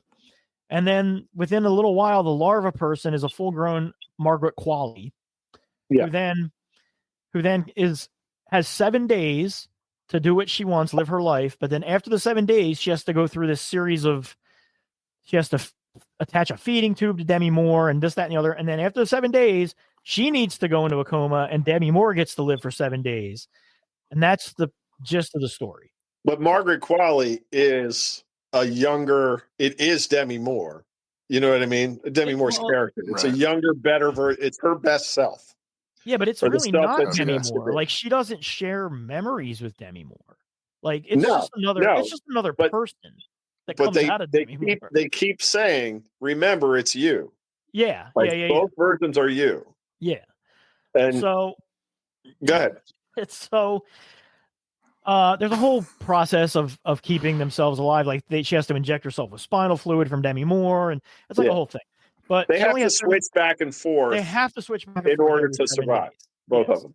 So Margaret Qualley, though, is loving life. So she starts going like an extra day, and then she does. And when Demi Moore wakes up, she's got like a shriveled old lady finger all of a sudden because Margaret Qualley went an extra day. And then Margaret Qualley, the next time, goes like an extra week, and Demi Moore wakes up with like a hideous old lady leg. And then Margaret Qualley just goes balls to the wall. It doesn't even specify how long she goes, but it's a really fucking long time, to the point where Demi Moore is out of spine juice. And Margaret Qualley, when Demi Moore wakes up, she's basically like Yoda. So Oh my God. She's like a And it's- hag. Yeah. yeah, she's like a crazy hag woman, and then it just kind of goes from there, and it's not good. It's really just not good. The special effects are good. I don't know, man. It has some worthwhile scenes in it. Yeah, Like, and Demi Moore does. You can see why she's getting the recognition that she got, but it really, the plot could have been a really good Twilight Zone episode or Yeah. Outer Limits episode. yeah, it would have been a really and- cool, or Creep Show, anything. right, and have been done in an hour. It's Like it's Okay. so much, and there's not enough of a story there to go 2.5 hours. That's the biggest problem with it. Right. But the ending- body horror is like a train wreck that you can't. Yeah, it's Unsee. pretty gross. Like Yeah. at one point, it just kind of to get revenge when Demi Moore is in control of the body, she just eats like a whole chicken, like a whole giant chicken, and then Yeah. and then when Margaret Qualley takes over, like a chicken bone comes out of her belly button or something like that, like while she's on Like TV. like an entire chicken leg, but she's only imagining that happened. That didn't really happen. I don't know. Yeah, By that point, I mean, didn't know what was real. Maybe it what did wasn't. happen. Yeah, who knows? Because the ending, I have no idea if the ending was supposed to really happen or if the ending was all just her losing her mind as she died. Doesn't matter. Yeah, Like it either doesn't one's matter. fine.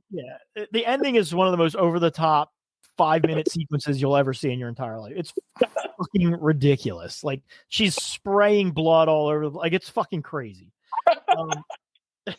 Are you talking about Best Picture nominee, The Substance?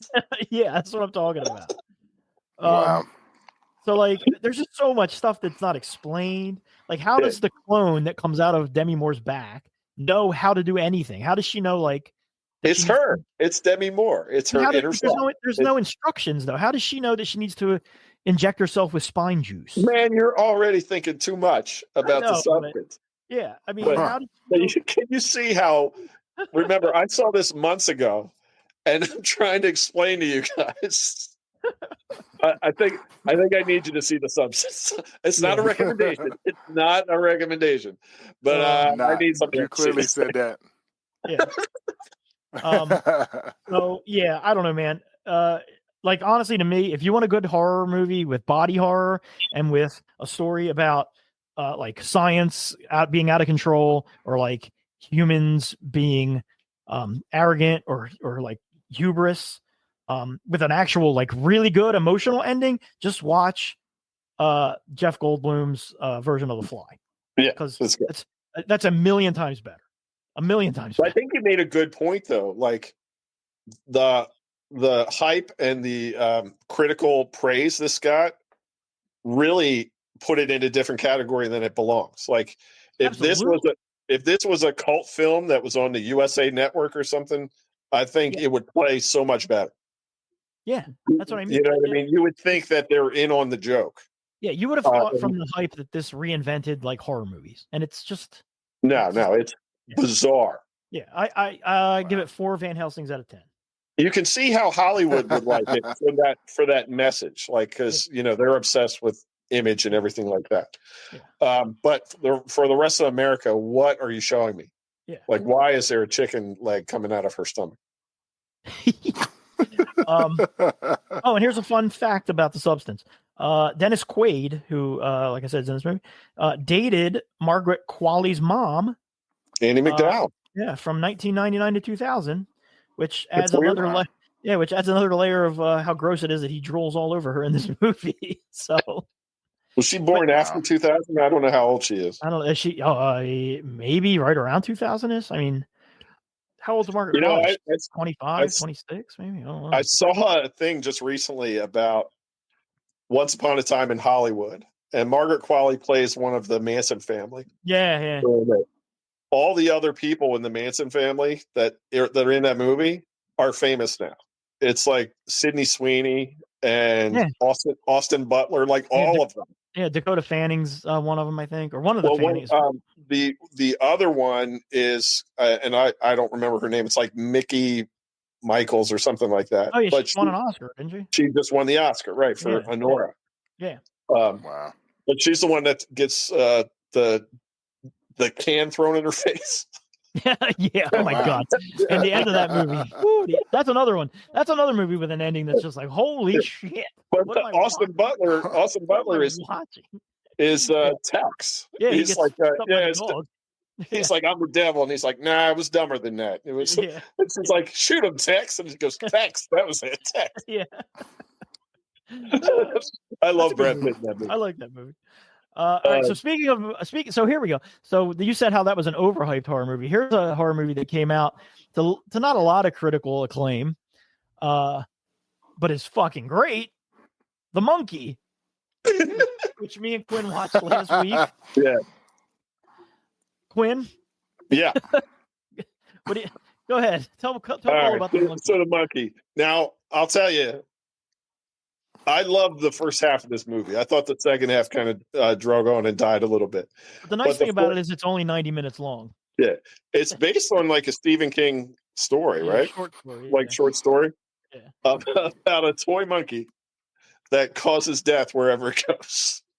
And it's not the kind of monkey with the cymbals. It's got like drums. It like drums. Like you know why it doesn't have the cymbals is because Disney owns the right to that monkey. You're kidding? Because it's in Toy Story. So now they own the right because in the book it is a monkey with the cymbals. Oh, okay. All right. That's why it has the drum. But when it's done drumming, people die. And horribly die. Horribly and humorously.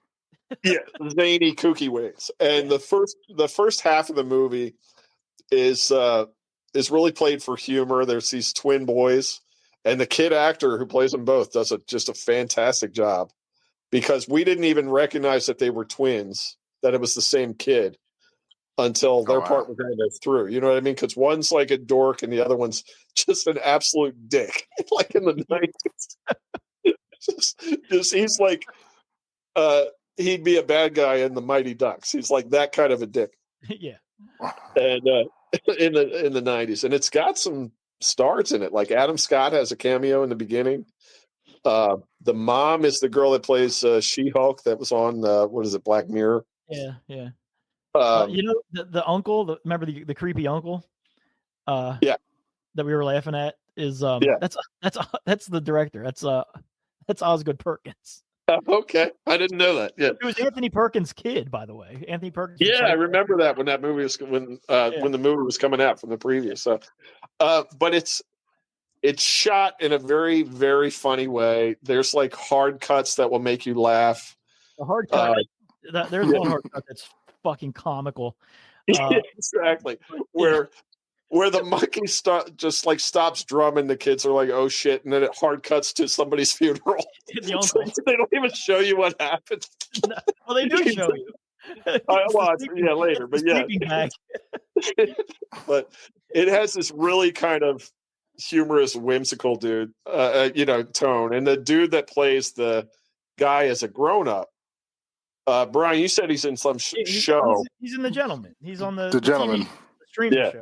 The whole movie to me looks like James. He looks like James Franco. The entire movie. Yeah. It starts to slow down when you get into like he's got a son that he's estranged from because he doesn't want to bring him into the monkey sphere of influence. Elijah Wood has a funny cameo in it as like the new stepdad. Yeah, the kid's stepdad. Who's like a parenting guru. He got all his money from writing parenting books, so he's real judgmental. So it kind of, like I said, it kind of peters out. But for what it is, it's really, really funny. It's shot in this kind of subversive way that I think you'll find funny. So I would recommend The Monkey. The ending's bananas. There's so much that like the deaths get increasingly ridiculous.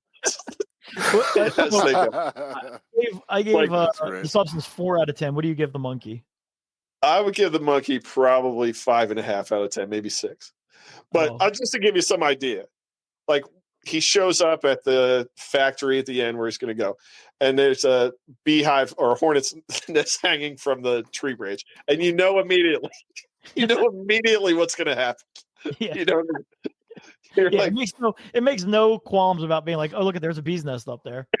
exactly. Oh, and it's the biggest bee's nest you've ever seen in your life. Yeah. Yeah, because the one guy even makes a comment. The one dude's like, that's not good when he sees it. It looks like it's like half the size of the boulder from Indiana Jones. Dude, I give that a solid 8.5 out of 10. I fucking love that movie. Fucking great. I will say this, Brian. I was also exhausted when I saw it. So like, I had about an hour of energy with me, and then the movie was still going on, but it still made me laugh up through the end with the way it was filmed. It has a really good sense of humor about it. And everybody in it plays it so straight, and that helps. Like, okay. It's very Army of Darkness, like Evil Dead. It's that tone. Like I said, my favorite part might be just how much of a dick that kid was in the beginning. Like, he's such a 90s. He's a dick for no reason. He has no redeeming qualities. Yeah, no, he definitely does not. So wow. But anyway, The Monkey. Go see it. One last horror movie that me and Brady watched over the weekend that I had never heard of. She looked up top horror movies to watch because she just wanted to watch a scary movie. And this was number 2 on the list. It's called Oddity. Have you heard of this?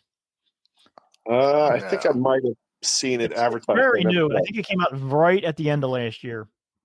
But it's really good. It's I think it's an Irish movie, I think.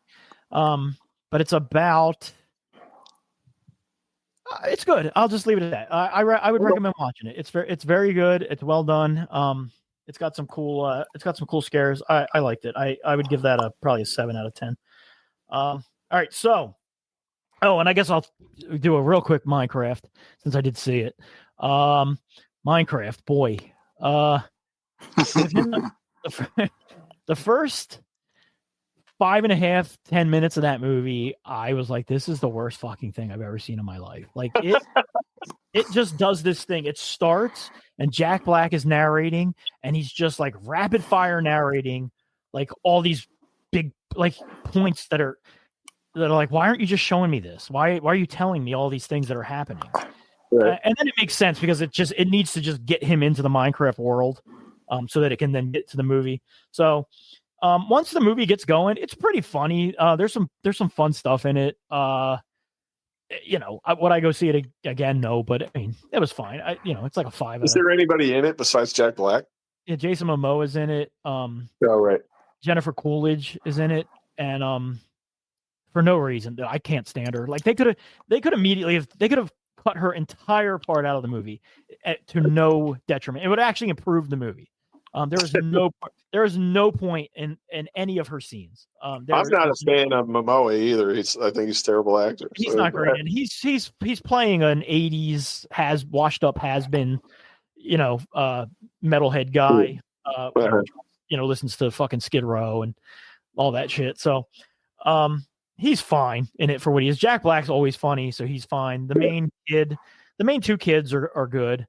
Like all in all, it's fine. It's got, like, I'll give it credit. It takes the Minecraft lore and it respects it. Like the monsters act like the monsters in the game. The world acts like the world in the game. The things he puts together to make a different thing are accurate to the game. So like, that's the fun part. For fans of the game, that's why I liked that Dungeons and Dragons movie so good, because you saw things from the game in on screen. You know what I mean? Yeah, and it's accurate. It adds that layer to it that maybe somebody coming into it new doesn't pick up on it. Yeah.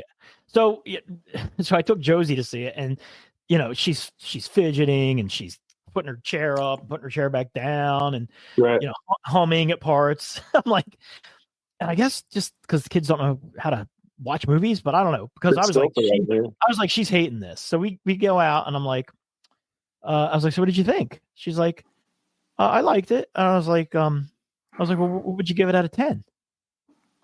She like thought for a minute, and she was like, a 9. And I was like, you thought that was a 9 out of 10? She's like, yeah, it was really good. I was like, okay. All right. Glad you liked it. So there you go. Yeah. Well, we'll see if he's talking about it, in a week.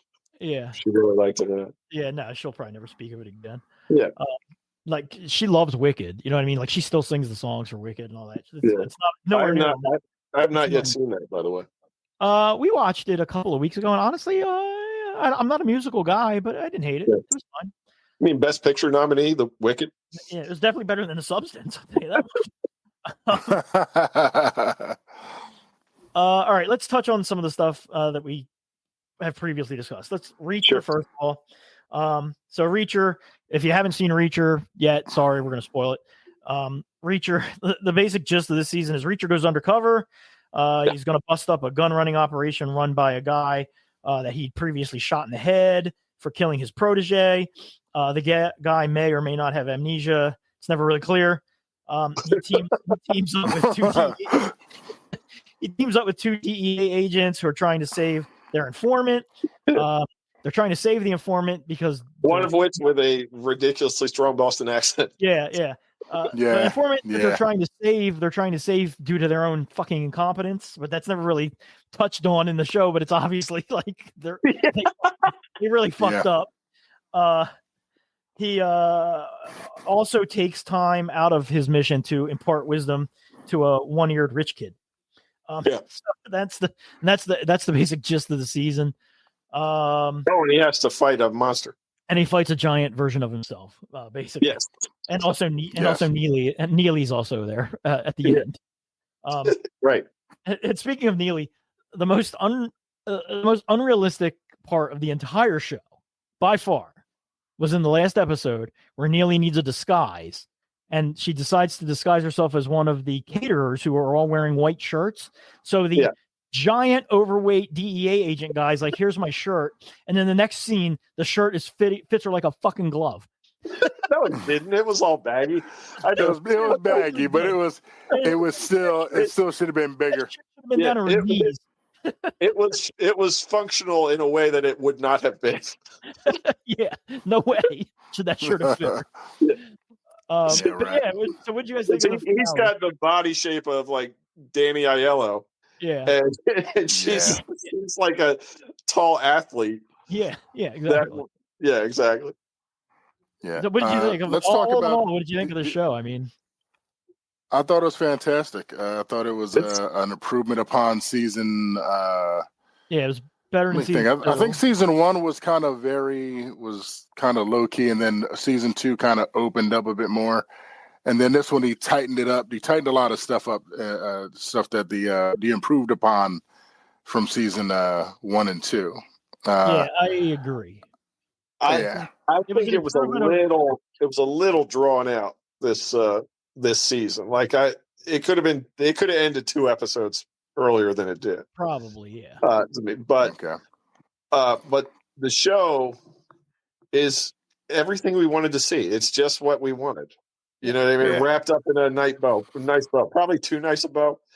I thought the fight between him and Paulie, the monster, was ridiculous. It was nice to see him get his ass kicked, pretty much the entire fight. But if you go back to the first season, like people get shots on him that I don't think in the third season they would have gotten. You know what I mean? I remember him like in a chase with just a normal dude. And he struggled to beat that normal dude. They had like an actual fight. Well, in season 1, he's big, but he's not like right. He's smaller in this season than he is in season 2. He's still way bigger. Season 2, he looks like he's gonna bust. Yeah, season 2, he's too big. In this season, he's still insanely big. In season 1, he's just a big, realistically big dude. But now he's like a cartoon. He's just exactly.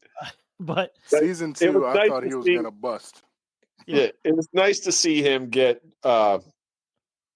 challenged in that way and get beat up for a while. That's a good fight. Yeah, that was solid. That was a solid fight. And it went on for a while too, which I appreciate. Yeah, you know when he like choked him out in the water and you see him float away. I was like, I that can't be. said to Denise, I said, he's coming back. She's like, no, he's dead. I'm like, no, he's coming back. Yeah. I was like, I hope that's not how he kills him. So, like, chasing after him down the road, like he comes out of the bushes like a horror movie villain, like it's fucking Jason or something. Exactly. Yeah, with a limp yeah, on it's top. So great. So yeah, it was like a Pepe the Pew chase. Yeah. Also, like they're like trying not to draw attention and not in the party, right? Not to cause a scene in the party. Meanwhile, Reacher's shooting a Gatling gun in the front yard. Yeah. You know what I mean? Right. And nobody, it's like I thought the emphasis was on quiet. Yeah. But he's just shooting the biggest gun you ever saw. Yeah. It's so dumb. My wife's complaint was when they were fighting in the barn and Reacher tackled him and the roof came down and Reacher was knocked out and the guy wrapped a chain around his neck and hoisted him up to hang him. Yeah. Like my wife said, why didn't you just grab a rock and bash his brains in? I was like, then it's over. Yeah. That would have been fun. Then he wouldn't have been able to use his insane strength to pull the chain out of the ceiling. Yeah. Right. Yeah. I was just like, and now we get a strength sequence. But I look forward to it. I look forward to it every week. Oh hell yeah! It made me laugh. Yeah. It made me laugh at it and with it. You know what I mean? Yep. Every time. The next day I would chuckle talking about it and then never think of it again. You know what I mean? Like it's that kind of show. And like I said, I hope they do 20 seasons. Yeah, I love it. Yeah. It was everything I wanted. I could have complaints, but like honestly, it was a vast improvement over season 2. Yeah, Anthony Michael Hall going out in the stupidest way possible. Yeah. Gets shot like 30 times. Still has enough air in his lungs to have a poignant moment with his fucking son before he dies. That's another thing. Early on, I was like, "There's no way Anthony Michael Hall makes it out of this alive." Zero chance. You called that. Yeah, but it was very good. I thoroughly enjoyed it, and I miss it not being on Thursdays. Thursdays, right? Yeah. So it was. Yep. Another thing that mansion that has a security booth with the Gatling gun in it, the big ass machine gun, no cameras anywhere. Yeah, no. You can sneak in and out of any window in the whole house. Nobody knows. Yes. You can talk surreptitiously on your hidden mini cell phone by all you gotta do is go into a bathroom and turn the water on. Talk at full volume. Nobody will hear you. Awesome. Yeah, great. I'm sure some PA or something was like, "Shouldn't there be cameras here?" And the director's like, "Shut the fuck up." Yeah, shut up. This book was written in 1993. We were having a conversation in the at work, and we were talking about Neely. They were talking about a spinoff for Neely. Yeah, they're doing one. And I was like, that tells me that the showrunners don't understand their audience. Yeah, I won't watch. I highly doubt I'll watch a Neely show. We're not in it for that. I just don't. I don't care. I don't watch the show for Neely. I watch the show because I want to see a big giant man do stupid, insane things, and also somehow simultaneously be the smartest person in any room he goes in. Yeah, it's almost like the old Incredible Hulk show, except it's like the A-Team. He's all the members of ridiculous the A-Team instead of sad. Yeah, exactly. He just needs to. Honestly, next season, if they gave him a super cool van to drive around the country in, the show would be. If you can find him, that's all he needs. A giant, an awesome fucking panel van. So the other thing we've all been watching, and let's maybe not dive into spoilers for this one, because it's still new and there's still one episode to go, which is actually tonight, right? Yeah. Is it? Talking about Daredevil Born Again? Daredevil Born Again. There's only one more to go? One more to go. Yeah. So all I'm going to say... I feel like that show's just kicking in. I know, and that's the problem. Well, because it was originally going to be... Season 2 was originally going to be 18 episodes. So they've split it. So now we're getting the rest of season 2 or What the are you rest of talking season about? 1. Season 2. This season was going to be 18 episodes. I'm Okay. ahead of myself. So what they've done is now split it. So we're getting the next half of this season early next year, which is why All right. we're not getting the full thing now. But what I'll say is this, and we've kind of touched on it before. The show, other than episode 1, was an amalgamation of all of the stuff they had previously shot and then said, this is not good enough to be our show, but they had to salvage it. They had to salvage the footage. They didn't want to go back and redo the entire show. So they filmed around what they already had. Okay.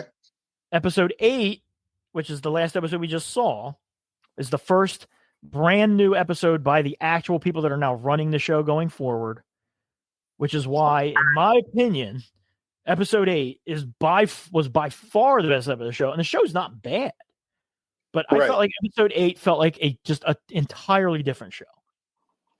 Like characters that I found annoying up to this point, like Cherry, were way more interesting in episode 8.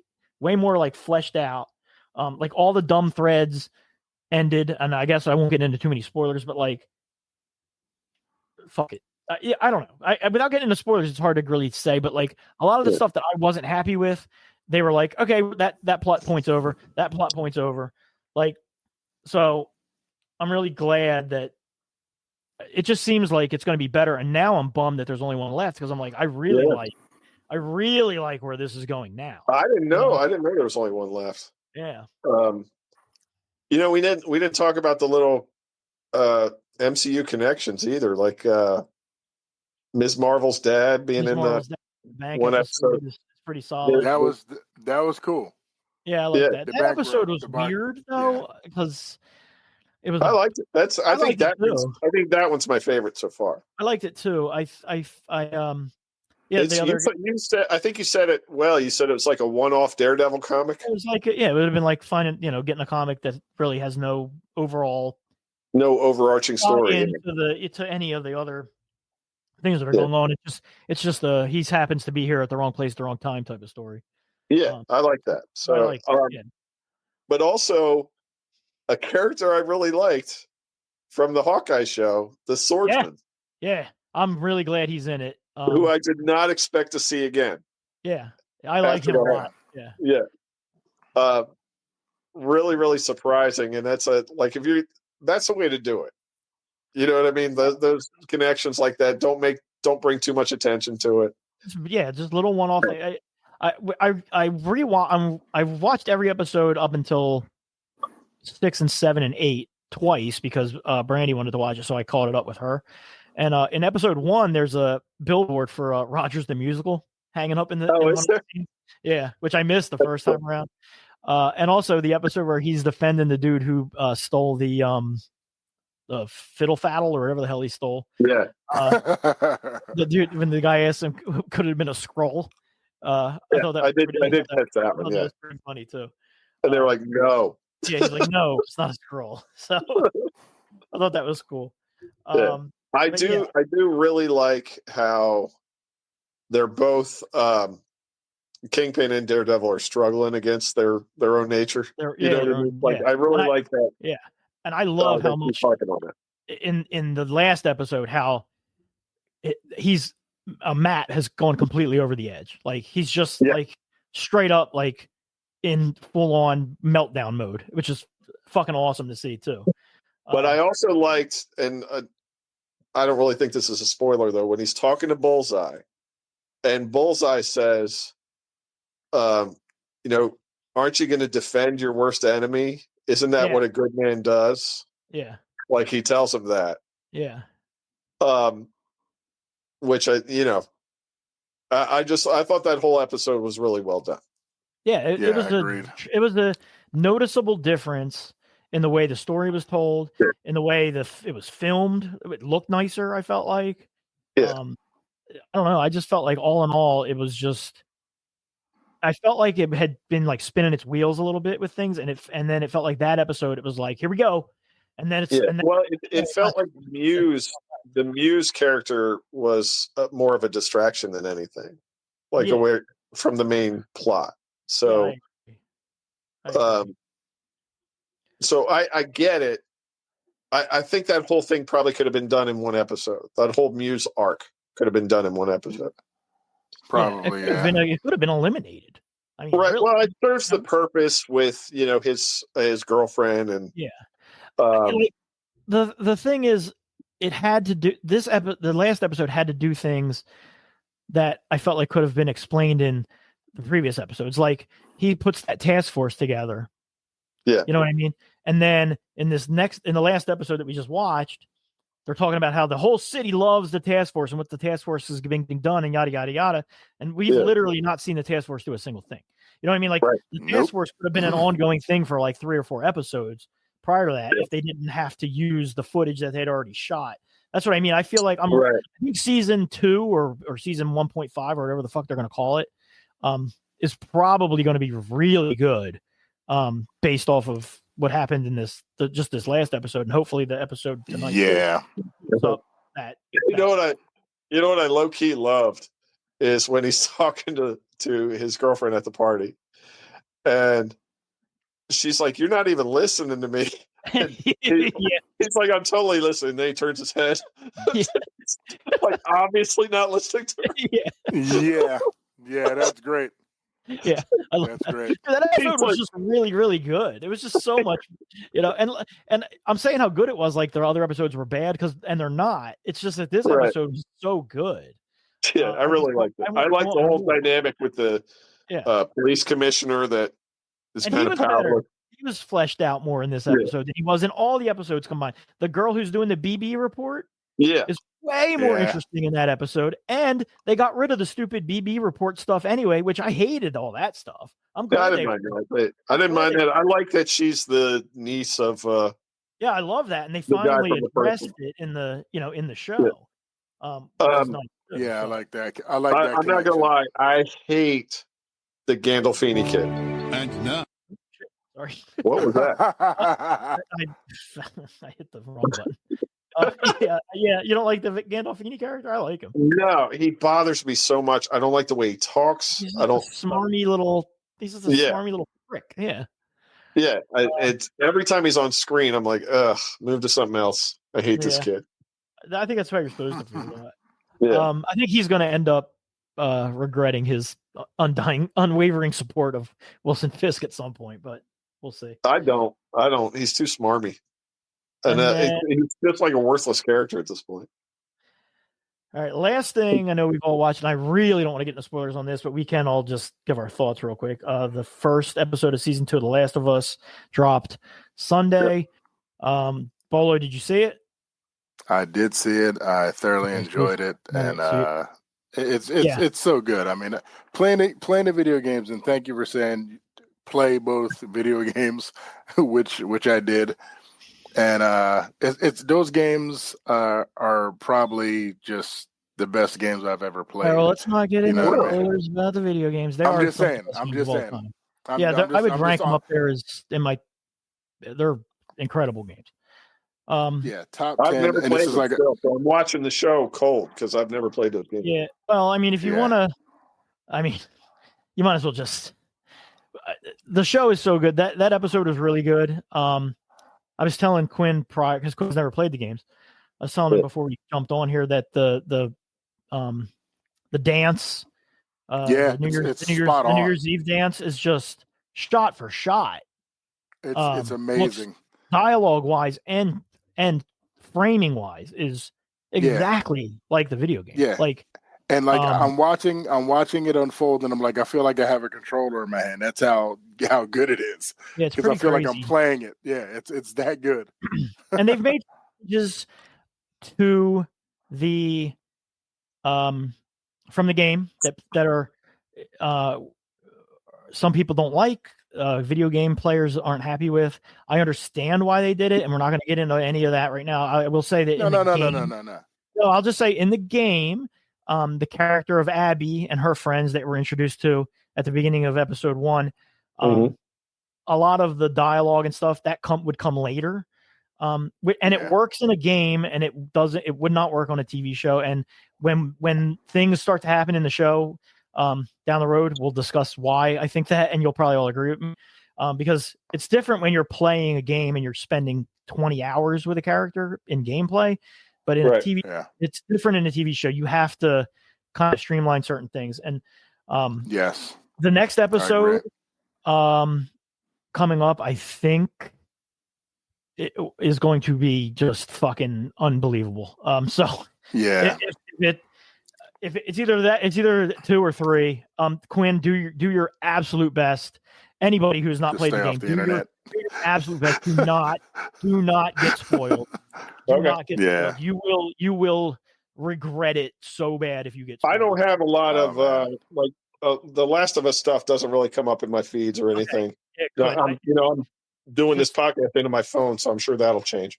Yeah, but I'm just saying, anybody who hasn't played the games, like, do not. If you see anything about it, just don't even click on it. It's not worth it. You don't want to get spoiled. It's some of the shit that's about to go down is fucking unbelievable. So, honestly, I can tell you about episode 1 without spoiler free. Yeah. So much tension. You know what I mean? Like really, really suspenseful. A lot of character stuff, but with a great sense of something is about to go down here. Like this town is too peaceful. There's danger on the horizon, and just little hints of, well, shit, that's not good. You know what I mean? That kind of just there's an overwhelming feeling of dread. Yeah. And I'll say this without spoilers, because I think I've said it multiple times anyway. It's the story is not good. It's fucking brutal. Well, don't tell me that. Don't tell me that. Leave me with some hope. As much as I love the game, I don't think I could ever go back and replay that game. Leave me with some hope. Don't go into that. Like, honestly, if you wanted to start part 1, I would highly recommend it, because it does expound on some of the stuff in the first season. There's a lot more. Some things are explained a little more. You'll come to really feel very protective of the character of Ellie, because in the show, it's, what was it, last season, 8 episodes, and he starts out your cargo, and by the end it's his daughter. In the game, it's in the game you go through multiple hours and hours and hours of life and death situations with this that isn't in the show. You know what I mean? So it's you do feel way differently towards her at the end. When you go through that fucking hospital, you're like, fuck these fucking people. You know what I mean? Like, you know what I mean? Like, I'm saving this fucking kid. You don't have the moral dilemma that. You're like, I've spent 20 hours with this fucking virtual kid. I am not letting these people take her brain out. You know what I mean? Like, so, yeah, I had no qualms about blowing everybody in that hospital away when I played that game. Does it give you an option not to? No. You can at the end, when you get into the emergency room where the doctor is, you can walk in and just I walked in and just shot the shit out of him. But apparently if you stand there, he will talk to you at some point, and then he runs at you with a knife, and I think it automatically I think it automatically takes care of it for you or something. That's funny. Yeah, but when the doctor in the game, I busted in the door and just blew that fucking doctor away. I think there's a nurse. I think there might be a nurse in the room that you can let run out, and I think I blew her away too. Yeah, I'm pretty sure I mowed down everybody too. I didn't want to take any chances, because I went through hell playing that game to get to that one room, and I was thinking one of those people had a gun. Yeah, so I was like, y'all dying. I committed complete murders. I was gonna say, you guys are psychos. If you haven't watched The Last of Us, you say 20 hours like it's a big long thing. You're like, I spent 20 hours with this girl. I'm gonna kill everybody in this room. It's like, in terms of the game, it's like I hear you. It's a long time. I think the whole game takes place over the course of like 8 months or something crazy. Because you're walking like across the country, halfway across the country. So that's so funny. But I was for some reason I was dreading watching the show, and I think it's because you guys have over the years hinted at part 2 and how dreary it gets. So I was reluctant, and then watching it, I was like, this show's fucking great. I love the first season. Of course, I got to watch this show. It's so good. Yeah, it's fucking fantastic. Pedro Pascal, by the way, perfect. Yeah, perfect. He's awesome. Oh, yeah. I fucking love him. Yeah. All right. Jesus Christ, 2 hours and 17 minutes. Okay, we that's fun. we got to wrap it up. Thanks for listening, everybody. Sorry we went long, but it happens. Tell your friends to listen. If you've just found us, thanks for finding us. Give us a 5-star review. That'd be cool. What's wrong with you? AARP magazine did I saw this in the Gen X Reddit page. Did a segment on Gen X podcasts. Yeah. And a guy in there was like, my podcast made it into the AARP's 5 Gen X podcasts to listen to or whatever. And I was like, that's awesome. I do a Gen X podcast too. I'll check your podcast out. And he's like, I'll check yours out too. So I start listening to his. It's like so fucking professional. I was like, Jesus Christ, dude, your podcast is really well done. And he's like, yeah, I'm going to listen to yours too. And then I got an alert. Please don't. And I got an alert the next day that he listened. I don't know if it was him, that somebody downloaded episode 1. And I was like, oh God, dude, why the fuck would you start on episode 1? Like, I would never, if I find a new podcast, I will never go to episode 1. You know what I mean? I'm just going to start from where I found it. So I don't know if that was him, but I went in today to the list of our podcast episodes and I put a big disclaimer at the beginning of episode 1, like, hey, if you're just discovering this podcast, maybe don't start with this episode. That's your insecurity talk. Yeah. So if you're telling your friends, your friends to listen to the podcast, please don't tell them to start at episode 1. Just tell them somewhere in the teens or 20s. All right. Please. I don't know. Is there a big difference? Are we any better? Oh God, yeah. It's so much better. All right. Everybody, thanks for listening. Have a good night. We will see you in a couple of weeks. Yeah. That's it. That's all I got. I shortened the outro too. So see y'all next time. Bye.